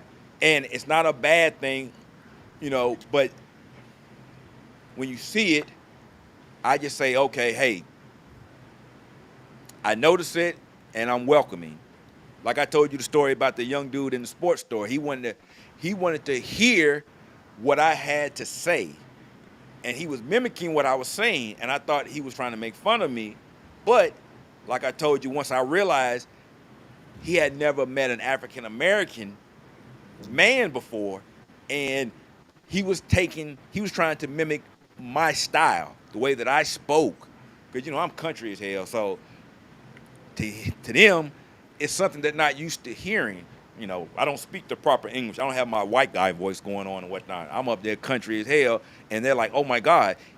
Even when we went to the restaurant coming back from Robben Island, there were two girls sitting to the left, and they went crazy hearing me speak. They were like, oh my God, did you hear his accent? Blah, blah, blah, blah, blah. And I'm like, to me, it's no big deal. And even amongst us, you being on the West Coast, us being on the East Coast, up north and down south, we're used to hearing different dialects amongst us, and it doesn't really register. But over there, they speak multiple languages, but all of them sound like British black people. Like I say, all y'all sound British to us because they speak proper. So no matter whether they speak their native tongue or not, when they speak English, they sound like British people. So That's the English that they learn. Yeah, Well, they exactly. learn British English. They don't usually learn American English. They Right, usually learn British English. That's usually, right, right. that's usually got it. Yeah. Right, The and even King's a lot of their English. signage, Yeah. even a lot of their signage and stuff, like they don't say rent, they say let. Like if you say to let, for us it's to rent. And I also noticed that when I was in London, it's like okay, so a lot of the stuff they adopted Yeah. from the UK still. They From the drive on the church. left hand side of the road, the steering wheel's on the left hand side of the car. So you know, like being in Japan or the UK or whatnot. So little stuff like that you pick up on, but I tell people uh, that when you go in big groups, even when Ralphie and I went in a small group and we met a couple of people, they're still very receptive because you don't really get a large group of American men going there, Black American men going there. You're having more so now, and I'm starting to see more guys report on it. But even still, the percentage is so minute that you're never going to get a clear picture until you go there. That's why I'm so excited for us to go in November. I'm with you, bro. I'm buying my ticket this week, bro. Packing and stuff. I ain't worried about packing just yet. I know you. You got about 3 suitcases, so uh, you got about 3 suitcases. So I already know. I already know You how right. that You goes. right. I already know how that You don't goes. call me runway for nothing. You don't Yeah, call me yeah, yeah. runway I for already nothing. know you got three Yeah. suitcases, 2 carry-ons, and a book bag. I'm like, damn, where Loaded. you going? Are That's you right. moving Yeah. in? Yeah, you moving in. Yeah, So hey, on top of that, fellas, this is from what I'm told, this is not Brazil. You're gonna have to bring your A game when it comes to your apparel. yes, Yeah. yes. Go ahead, Chris. Yeah. Go ahead. Say something. No, I was just gonna say that. Yeah, I mean, I would say that you would want to have that mindset as a standard. That even if you go into the beach, you still want to have, your some of your best. I mean, just in case. I mean, don't never let them catch you out here looking silly. Like just because they walking around ashy feet and sandals, that don't mean that that's what you need to be doing. Like still, you want to come there. What I mean, smooth. Even if you're gonna be on the beach, you still want to be the smoothest dude out there. You know what I'm saying? In flip flops if that's what you're gonna do. You know what I mean? Like you still want to be fresh with it. So definitely going to a place that's more so like more upscale. You definitely want to be having more of your gear on you. You want to be a little bit more collared. You know what I mean? You want to have more of your fresher. You know what I mean? If you've been in the gym, you want to wear your better fitting shirts. You know what I mean? So you can show off the work a little bit, so they can see it through the Mm-hmm. shirt. You know what I mean? So you definitely want to have some of your best, some of your Yeah, best. You know what I yeah, mean? Some of your definitely. best. Here back in the day, I'm a little bit older, so I can say that. Back in the day, sometimes when you would go out to the club, they had a dress code. You had to have on hard bottoms and a nice jacket or a collar shirt, No like Chris is baseball saying. hats. Yeah, No exactly. Yeah, baseball none of that hats. stuff. Nothing. You know what I'm Yeah. saying?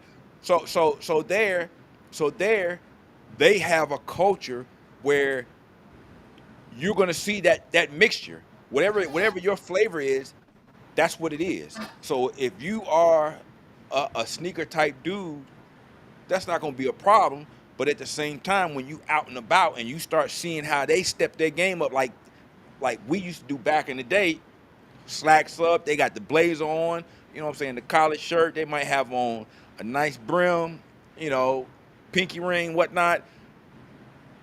They're very fashionable, they're very stylish, and whatever style that they adhere to, they embrace it. So if you come in there and they're like, oh yeah, that dude right there, he clean. He got on the suit, whatnot. He got on the no socks, but he got the nice slippers on. I get that, and you're gonna attract the people that are attracted to that.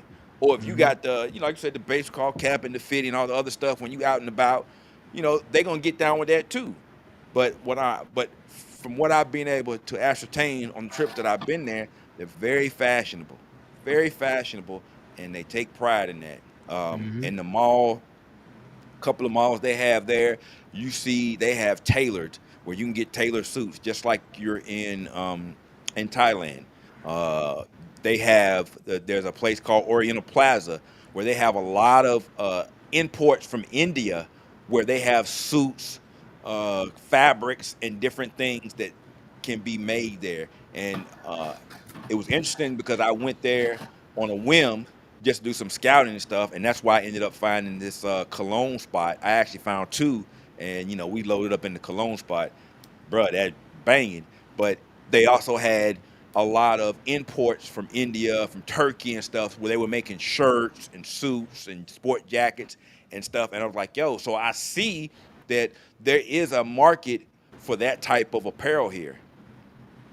And having that market lets me know that there are people there that adhere to it, and not all that stuff is just business at the office. Some of that is me being out and about. So whatever your flavor is, do you, but don't come there like you at Bring the it. beach. Bring Yeah, it. yeah. There's no flip flop shit, and you at the beach and holy stuff, and you think they just gonna pull up on you and like, oh, we don't care what you wear. Nah, bruh. If you think that's what it is, this ain't for you. This ain't for you, because you got to remember they black too. So you know how we all over in the States, Oh yeah. the apple don't fall far from the tree. Yeah, Mm-hmm. yeah, Facts, yeah. dog. Talk about Exactly. it. Exactly. Yeah, Exactly. yeah, yeah. So, but like I said, it's a lot, and I really just want to give a little taste of what we experienced and give a little bit of commentary on that. People have been talking about and asking about the recap and whatnot because we did the Thailand one first, and we wanted to talk about that tonight. There was so much more stuff that I really wanted to show you, but I see as in the Thailand that if I try to show it all, bro, we'll be here all night. So, but what's going to happen is you're going to start seeing us have segments come out. My man Jamel, our super producer in the background, he's going to be putting some of this stuff together. We're going to be dropping segments, 5-8 minutes to give you previews in the different spots, give you a more detailed look as to where we were going or in the places that we were able to experience, and and give you more in depth, and you can comment on that. But we want to give some off beaten path spots and places that we go. Plus, it allows us to show receipts that we actually have been to these places. Some people they kind of doubt that, oh, you guys are just talking about this place, but you ain't showing us any receipts. Well, Playboy, there go a bunch of receipts right there, and that's just a drop in the bucket. As far as the female concerned, we could go all day. We not about that over here. We already know that they're there. If you're in BMO, that's just how we roll. We're not worried about the women because we know when we show up, the spot gonna blow up, and they gonna definitely show up. So that's just our mentality. But Mm-hmm. that's just what we wanted to do tonight. Now, if anybody has any comments or questions, Sick with it. No comment on the caller's mindset. Yo, let me share another quick story, Sick. We were in Cape Town. This is when it really hit me. We were in Cape Town on a Thursday night, and they got this little club. I think it's called like Jazz or Sag or something whatnot. So we walk into the club, and the club is set up. You go straight to the back, you make a right, and there's a bar to the like up on a couple of steps up, and then there's like a little VIP area. So we're in the VIP area, and our VIP area is on the edge, and you can see the rest of the club as you come in. So as we came in, there was a group. There are probably about 5 or 6 colored girls, and when I say colored, those are women that are probably light, bright, damn near white complexion, sitting to the left. And they were in the VIP area. And the hostess, we knew Rafi, he met her before, and she was colored too as well. So she's just moving these chicks around. Now, behind them, about 30 minutes later, there was a group of black women. And when I say black, they weren't colored. They were like my complexion or darker. There was about 20 of them. We sat there and we watched that group of colored girls get up, relocate to the other side of the club and to another little VIP area that was smaller. She brought the black girls in, put them in that area, and they sat there, and they never left their areas. The colored girls stayed in their spot, and the black girls stayed in their spot. And I hit my man up, and I said, "Do you see that?" I said, "That's crazy." I said, nobody in their group is outside of the complexion that they're in.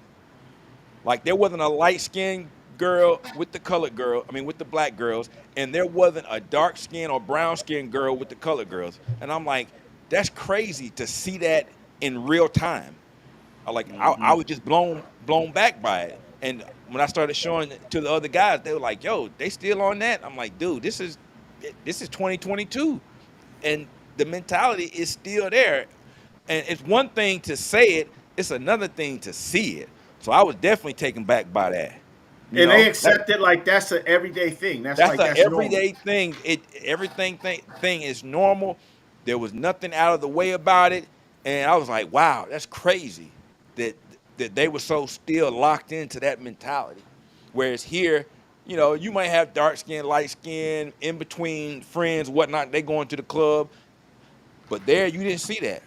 So It's crazy you do say that because I listen to a lot of Appiano music, and the visuals are like you just explained. Like you'll see a group of people. I guess it's the word is tribalism, and you'll see that regardless of what they got on, the pigmentation of their skin, they're in that area. It's funny you say that because I look at a lot of it of Appiano yeah, videos on YouTube, and yeah, and if you really check it out, you'll see the girls dancing together, but they all look alike as far as hair, pigmentation, whatever. And then you see the other ones, the other girls that look alike, pigmentation and hair, that such. But yeah, that's something. yeah. And that's just that's one of the things that you pick up on. But we don't. For us, we went through a different. We went through a different. How do I put it? We went through a different progression here versus there. Because you have to remember, they were still in apartheid almost up to 1990, Mm-hmm. and it's crazy because they've only been out of apartheid a little over 30 years. So when you're talking about, and I don't say this as a derogatory statement, but a slave mentality, they're still they still have the mentality embedded, which is why now you're starting to see a lot of the reverse racism that they're saying. But it's crazy how they still embrace that. And I'm like, y'all don't even know your own history. I said, for us, the stuff that you went through, they already tried it on us. The problem is it didn't work on us, but it worked on you, and you're still tied to it. I said, that's why you have a lot of the problems that you have. I said, for us, we don't have a connection to any of our cultural heritage on the continent. But for you, this is your home, and they still have you divided.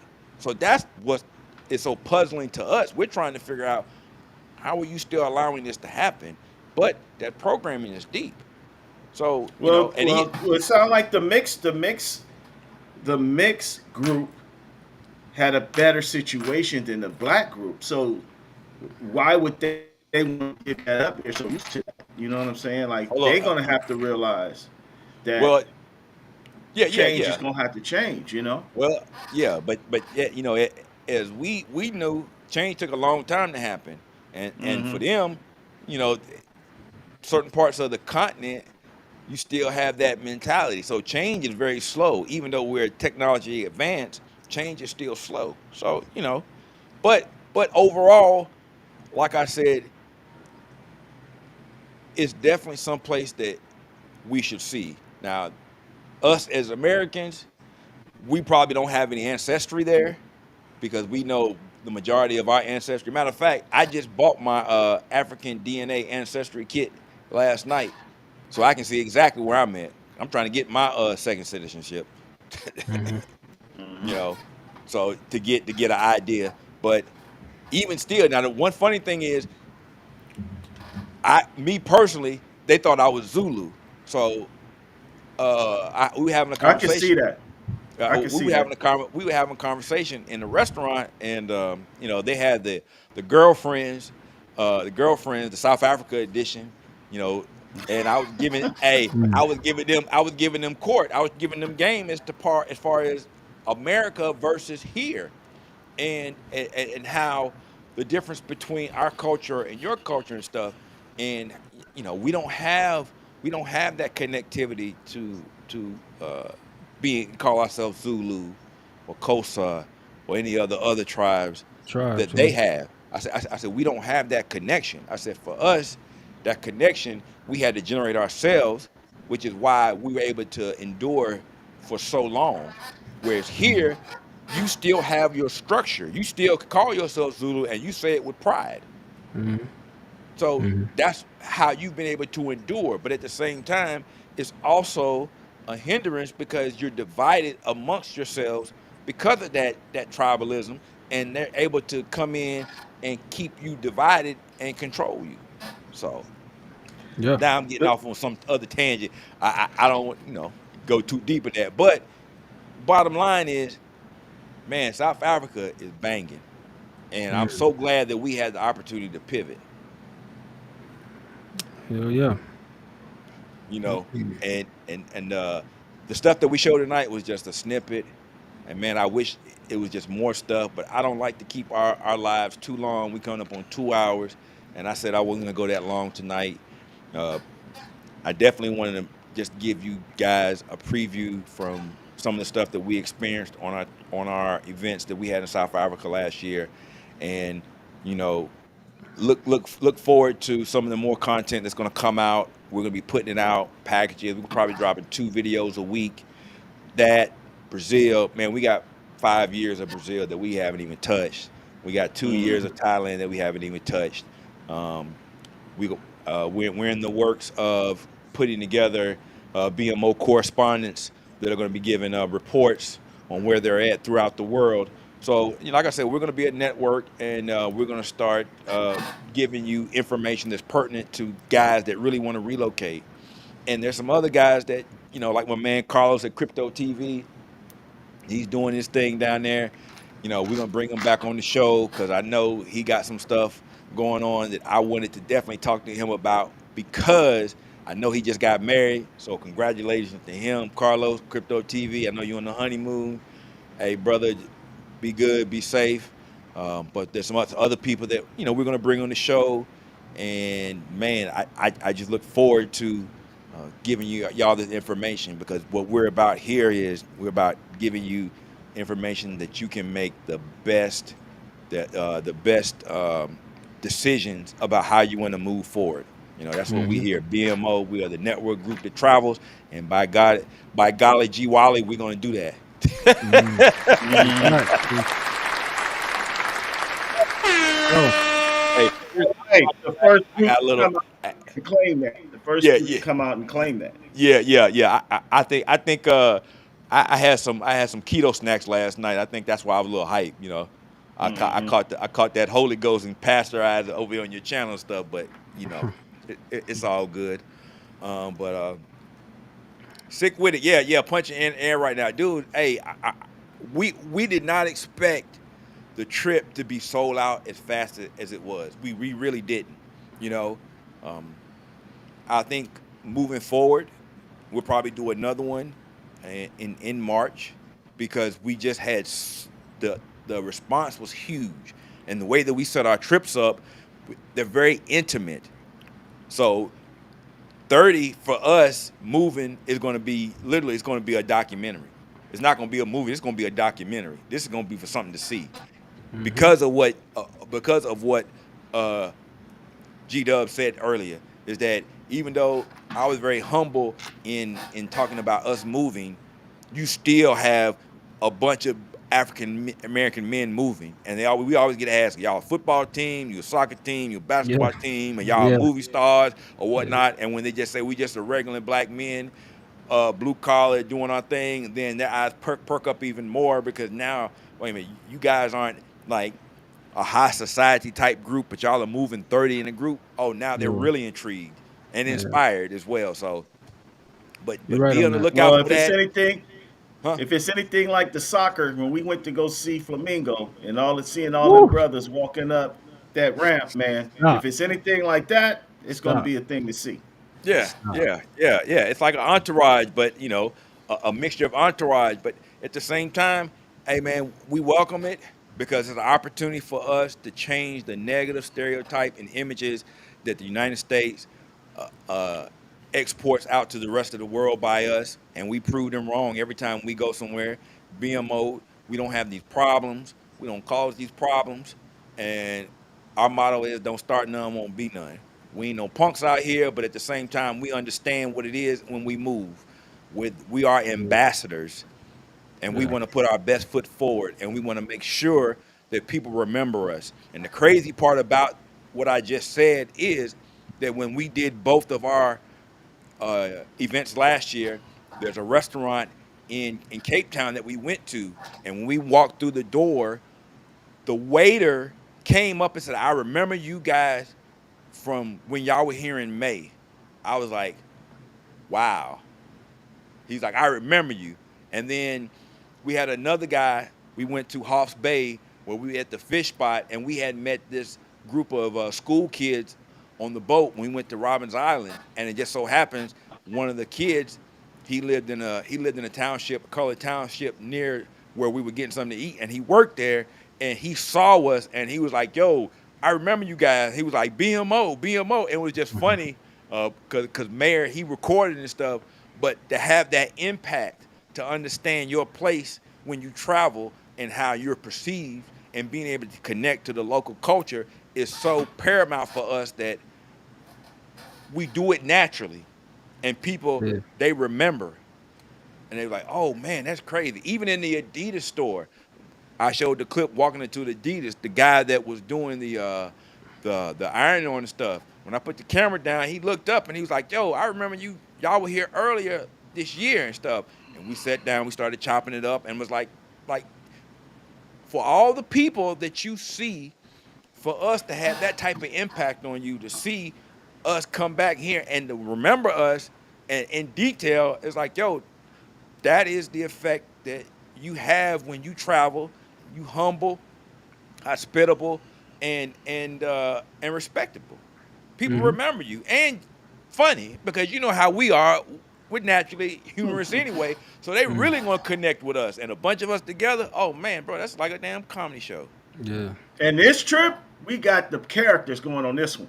Well, yeah, Trust well, me. yeah. We all characters, definitely, but Yeah. definitely, it's Yeah. gonna Yeah. be Yeah. it's Yeah. gonna be a smorgasbord of Yeah. comedic things going on between the Yeah. Oh nicknames yeah. and just the stuff that happens, things that just happen that you have to be there for it to happen to understand it. You know, some things you just don't catch. Uh, Mm. Right. Somebody gets some new nicknames, or something happens with a conversation, or just a funny situation. You know, but those are the things that make our events so memorable, because we also are making memories, man. We're making memories with like-minded brothers. We breaking bread, and we're doing things, and we're very authentic. There is no fake or no phony here, and we just keep it 100. So, The receptions that we get though are very interesting. You know what I mean? oh, Like bro, you ain't when we seen go nothing. place to You ain't place, you ain't when we seen move nothing. around, Trust me.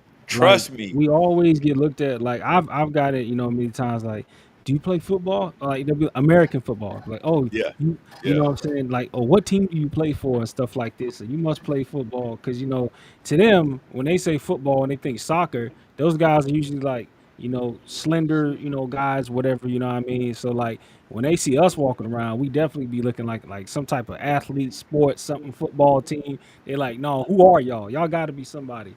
And we're just like, hey Mhm. man, BMO, that's who we are. You know what I Yeah, mean?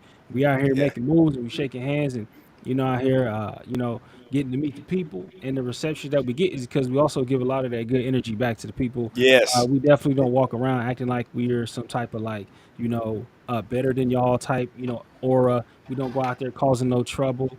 We go out Man, we there, don't. we have good receptions with the ladies. We treat the ladies well, you know what I mean? And then we had them situations where it sometimes be hard to get them off of you because Man, they bro, let want to me tell go you something. everywhere. They want to follow us around. They want to track Dude, where y'all go, where we going. Like, dude, I'm you know trying what to I'm tell you saying? right Like, now, yeah, at Holden, it man, get it's the other way real. around. It They get real. they not playing. They start They claiming. not They start claiming dudes. Like they start claiming us like we territories. Like, no, man, they like trying I'm to lock him. Why your you? They ass trying.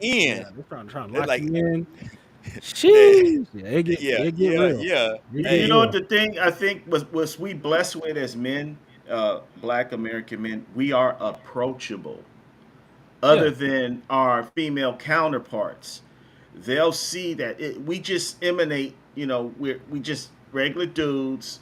When they see us, we compassionate, which is totally different from what the Matrix project that we are. So you're gonna get that you're gonna get that, man. You guys aren't like they told us you were. And yeah, You know what I'm exactly. Yeah, saying? most definitely, most definitely. Exactly. Uh, House of Lamar. Let me address this because that's a good question. And based on the trips that we have there, they are traditional to a certain extent. But what you have to realize is that South Africa is probably the more advanced of the countries on the continent. And as you have an advanced society, you also have the propaganda that goes with it. Now, when I first got there, one of the biggest things that really caught my eye coming in the Santon area was that they had this huge picture of the Kardashians on the side of the interstate. Yeah. Yeah, Yeah. and how they emulate a lot of Mm. the ABW's ways. Like some of them, they have weaves. Some of they got those cum catcher eyelids and all that other Oh stuff. shit. Some of them they got the tat. Oh yeah, I just giving it to you. That's what I call them, cum catchers, because that's what they Oh are. You know what I'm saying? shit. But Mm. some of them got the weaves and stuff. You know, because they're taking American culture, and because they're in a higher society versus the rest of the continent, they're trying to acquiesce to a standard that they think is what black women of color, should be. But at That's the a damn same lie. time, but yeah, I know, and that's why I had the girlfriends at South Africa Uh, Roundtable, and I was schooling them and letting them yeah. know. But at the same time, it also depends on it also depends on their background, because if they're still in a two-parent household, they're traditional. If they're still very tied into their tribe, they're traditional. Like they still believe in the dowry in some instances. Mm-hmm. So they are traditional. And even though they have a big out of wedlock birth rate, they don't have a very high divorce rate. So there's some good things and some bad things, but you have to question them. And you know, we've had conversations with women there. Like on our last trip, we had 3 women and we asked them questions. And you could tell there was one woman that I was talking to, attractive woman, but she came from a single family home, and we talking back and forth on the phone, she sounded like an ABW. And I was Mm. like, next. Whereas Mm. her friend next to her had a mother and father at home. She sounded very traditional. She was on the program of being in a traditional relationship. She wanted to be in a family, which means that she had a structure, a background of seeing two people work together. And that's somebody that you can mold. And the same thing with the other one, you know. But for the most part, you can tell which one is which. And that's when you, as an American man, having an advantage that a lot of the local guys in South Africa don't have. Because I will give you another part of the game that about South Africa is that South Africa is about 20 or 30 years behind us when it comes to societal interactions and norms and stuff. Like I was saying earlier in the broadcast, their malls are like jumping.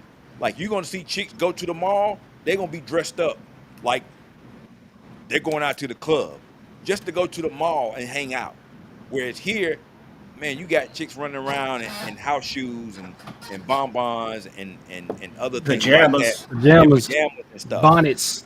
Yeah. So when they stepping out, you go to the mall at 3 o'clock in the afternoon and you see a bunch of folks like, damn, where the club at? Bro, they just going out and about. But they still want to be married. They still want to be married. You just have to weed them out. But by you being an American man, a lot of the games that they try to run on you, that you got to chase me and stuff like that, bro. I don't need to chase you. I already know what it is. Yeah, I already know my value as a man in the States, yeah. let alone overseas. You ain't playing So, that. so this is your chance for romance, and I got the finance. So you better be on your best stance. And they have some that I had to dismiss because of that.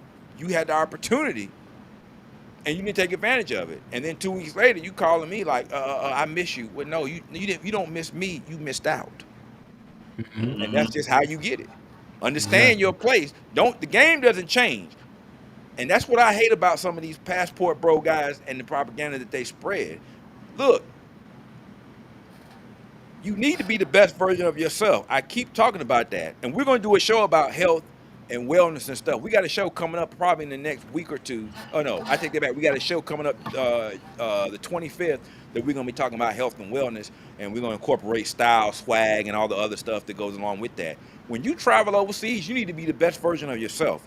If you're going to show up thinking that you just, I'm this and I'm that, and I'm just going to get a bad chick, bruh, some of y'all dudes are messing with the same caliber of chicks that you mess with overseas. So you need to do some self-improvement before you leave, before you start going overseas, so that you're gonna be able to attract a higher caliber of chick over there. Indeed. That's Let's some even talk about the guys that like to be on that lower level. And we always say it: 304s choose two. That might yeah, be their business, but Yeah. if they had a choice to ride in a Toyota or a Corvette, they take well, a Corvette. yeah. Well, but that's what I'm saying. To a certain extent. They You definitely also be have to have choosing. a personality. You have to be outgoing. If you're just gonna sit back and think they're just gonna jump in your lap, that's any place you can go. You're gonna get your feelings hurt, or you might even just go straight for the P for P, because that's not how it is. And South Africa does not have a culture of that. So that's why I tell people you got to be the best version of yourself. If you like to get Hey, down, Perez, get even down. let them know they ain't got no, they definitely don't have the high quality of strip joints, aka Oh my yeah, well, brother the yeah, Mick. but that's what I'm saying. They don't have that culture for Africa as a whole, Johannesburg in particular. For you to be a big city, big as it is, and like I always describe it, I feel like it's Dallas Fort Worth, because if you really look at the metro area of Johannesburg, from Pretoria, which is the capital, all the way down to the bottom of Soweto, dude, you talking about upwards of 15 million people. That's a lot of people in a metro area. You don't have a strip culture because it's frowned upon, and it brings shame to the tribes. Mm-hmm. So So you saying there's no red district area, no, period. no. That's You're gonna get extraordinary. you're gonna get some scallywags. Like they got some scallywag spots, but for you to have the amount of people in an area that is upwardly mobile, you don't have anything that looks like Atlanta. Like you go to Atlanta, bro, there's 20 strip clubs in the A all day long. And Mm. that's just the notable ones. We ain't even talking about the parties that are done in the hotel rooms and all the other side show shit. You don't have none of that. So there, that's not their culture. Now you see some chicks in the club dancing. That's just part of their culture. Dancing in the club on hey, blah blah blah. But you're not gonna see that a red light district. You just not. Now does it go on? Yeah, but is it promoted? Hell no. And what our resident mayor who said this was the worst Yeah, strip joint. yeah. We went and tried something out down there, but bruh, Yeah. it was like hey, it is what it is. So those Right. are things that people going there need to understand, and I think a lot of brothers don't go there because they're expecting that, and they The go there, layups, right? and yeah, they're expecting a layup. They go there, and it's not what they're used to when they travel, and they kind of say, okay, yeah, it's good. Or they stay in one area. They may stay in the Santon area, which is cool. Santon is upscale. There's a couple of nice little clubs in the area and whatnot. But it, as BMO, we like to explore. And, some of the best things, sometimes you got to travel a little bit further out. But, hey, you're going to have a better experience with us because we want to give you an intimate interaction while you're there. So, Hey, what was the name of that one club? Eric, Which one? the Which one? the one that was the spot, with all the cars and all that. You know what I mean? Oh, yeah. I had to take that offline. We don't get the secret sauce over here. You Nah, got I was the just checking. hey. Nah, I was On just the checking. after party, I got that for you. No, I was just no. I was like, okay, it's G14 classified. I got it. That's why I didn't Yeah, say it. That's why I didn't say what I thought it was. That's why I asked first. And I The just was secret like, all sauce. right, no, And I it's mean, cool. I it's got it. no big deal. I got it. It's no big deal. No, yes, it Dr. is. Umar, It's our Dr. spot. Umar All right. Monkey Ass was over there a couple days ago, I think. But Nah. still though, uh, uh, we've done the time. We spent the time and to research this stuff, and we feel like, if we don't mind sharing, but at the same time, uh, if you support us, we support you.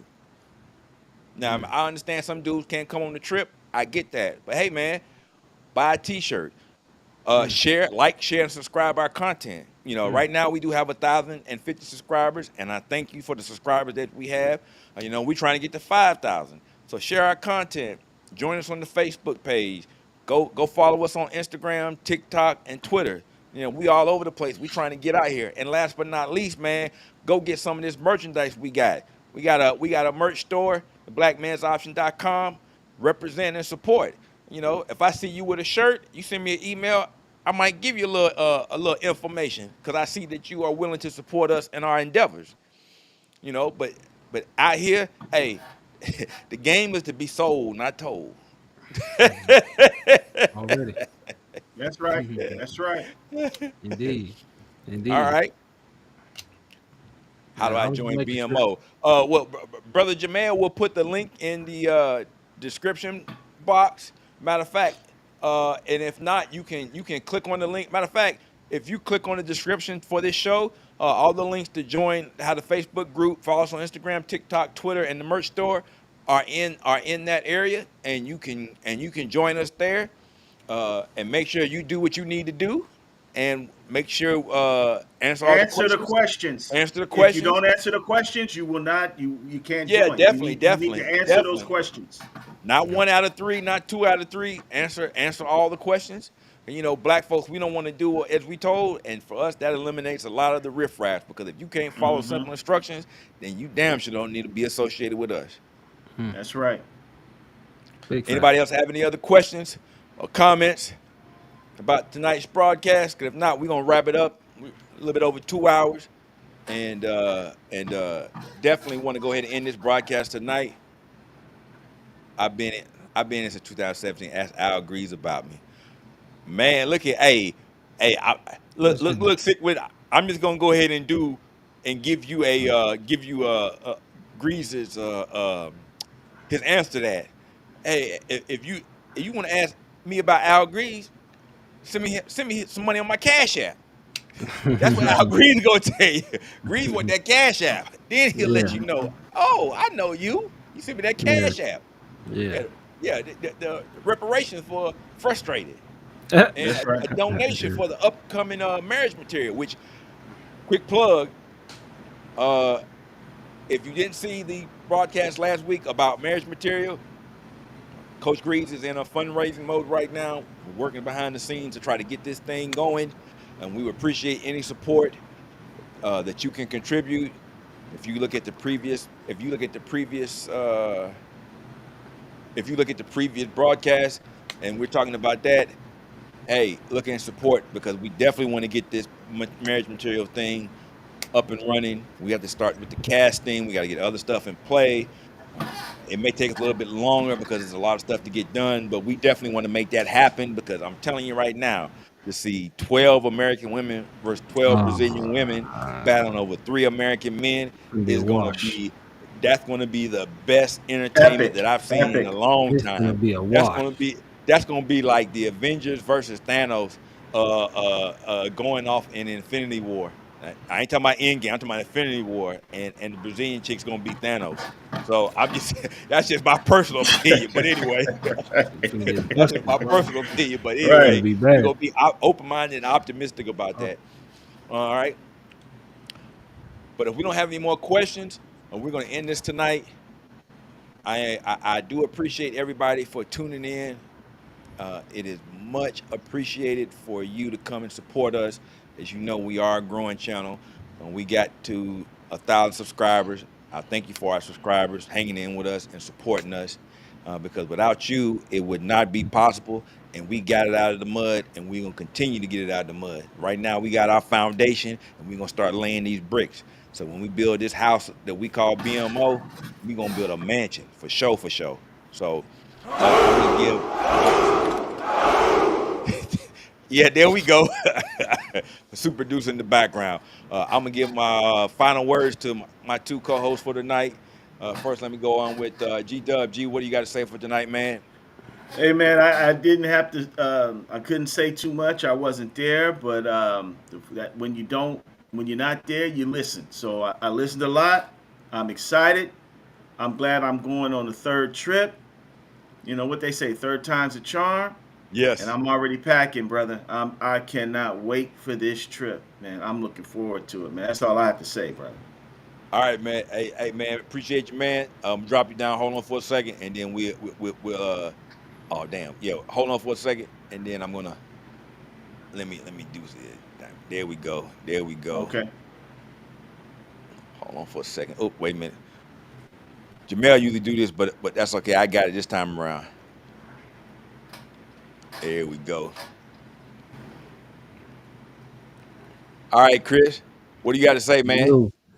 Yeah, Do what you man. do, But player.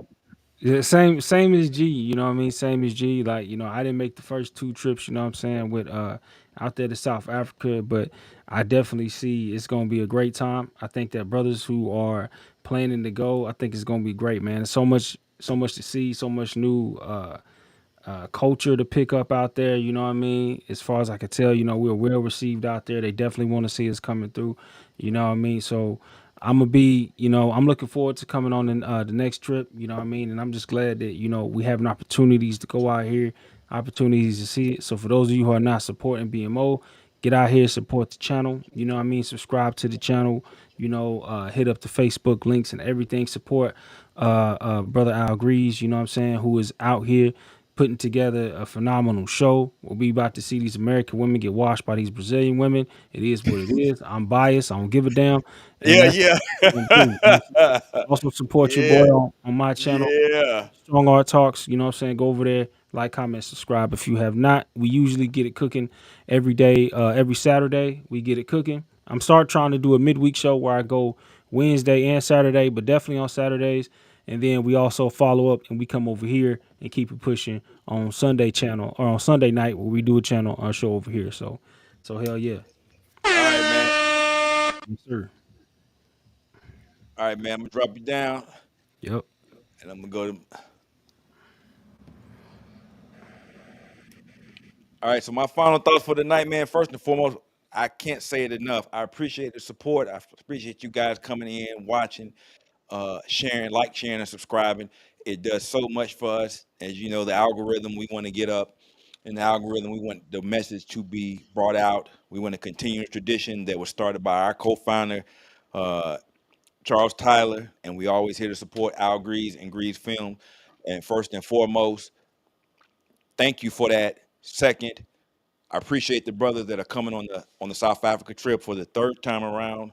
And last but not least, it is our pleasure to continue to do the things that brothers really want to see and do.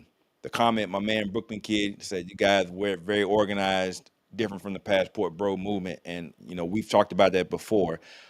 Grease said it best, Passport Bros, they're free agents. Everybody's off doing their own thing, which is cool. But over here at the Black Man's Option, we are a network group.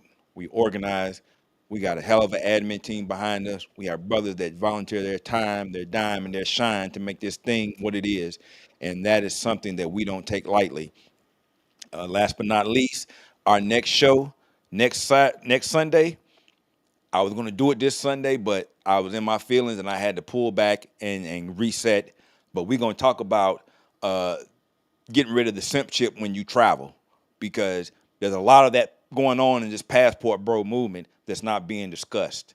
Some of these guys are Passport Bro simps, and I'm just going to put it out there like that, because the way that you conduct yourselves in the United States, you should already be reprogramming yourself to move in another direction, not operating on the same OS. And that's something that needs to be talked about, because that goes back to your image and how your behavior can change the environment of places that you frequently travel to as black men. So stay tuned for that next week. Probably going to be a banger. Some people going to get their feelings hurt, but you know, at BMO, we here to give you that truth. So with that being said, tune in next week. Appreciate y'all coming out. Y'all have a good night. And tomorrow I'm going for the Heat, but I think Denver going to take it. We'll talk to y'all later. Take us out, Jamel. Everybody in here was picked, selected, chosen. You are a difference maker. You are special. You are somebody. You're a conduit of change. And that's what we're going to do, change things. I don't know if y'all know it, but we're going to win. I don't know if you feel it, but we're going to win. I don't know if you can see it, but we're going to win. You got to understand we're going to win right now, not later, right now. Everybody in here is a change agent. We could go down the line and one of you, every last one of you have a story how you provoke change wherever you've been in some form or fashion. It ain't no normal guys in here. Everybody's been through something, they come out of it, but you changed the game wherever you've been. Am I right or wrong? You just got to believe. I believe it. You got to believe it.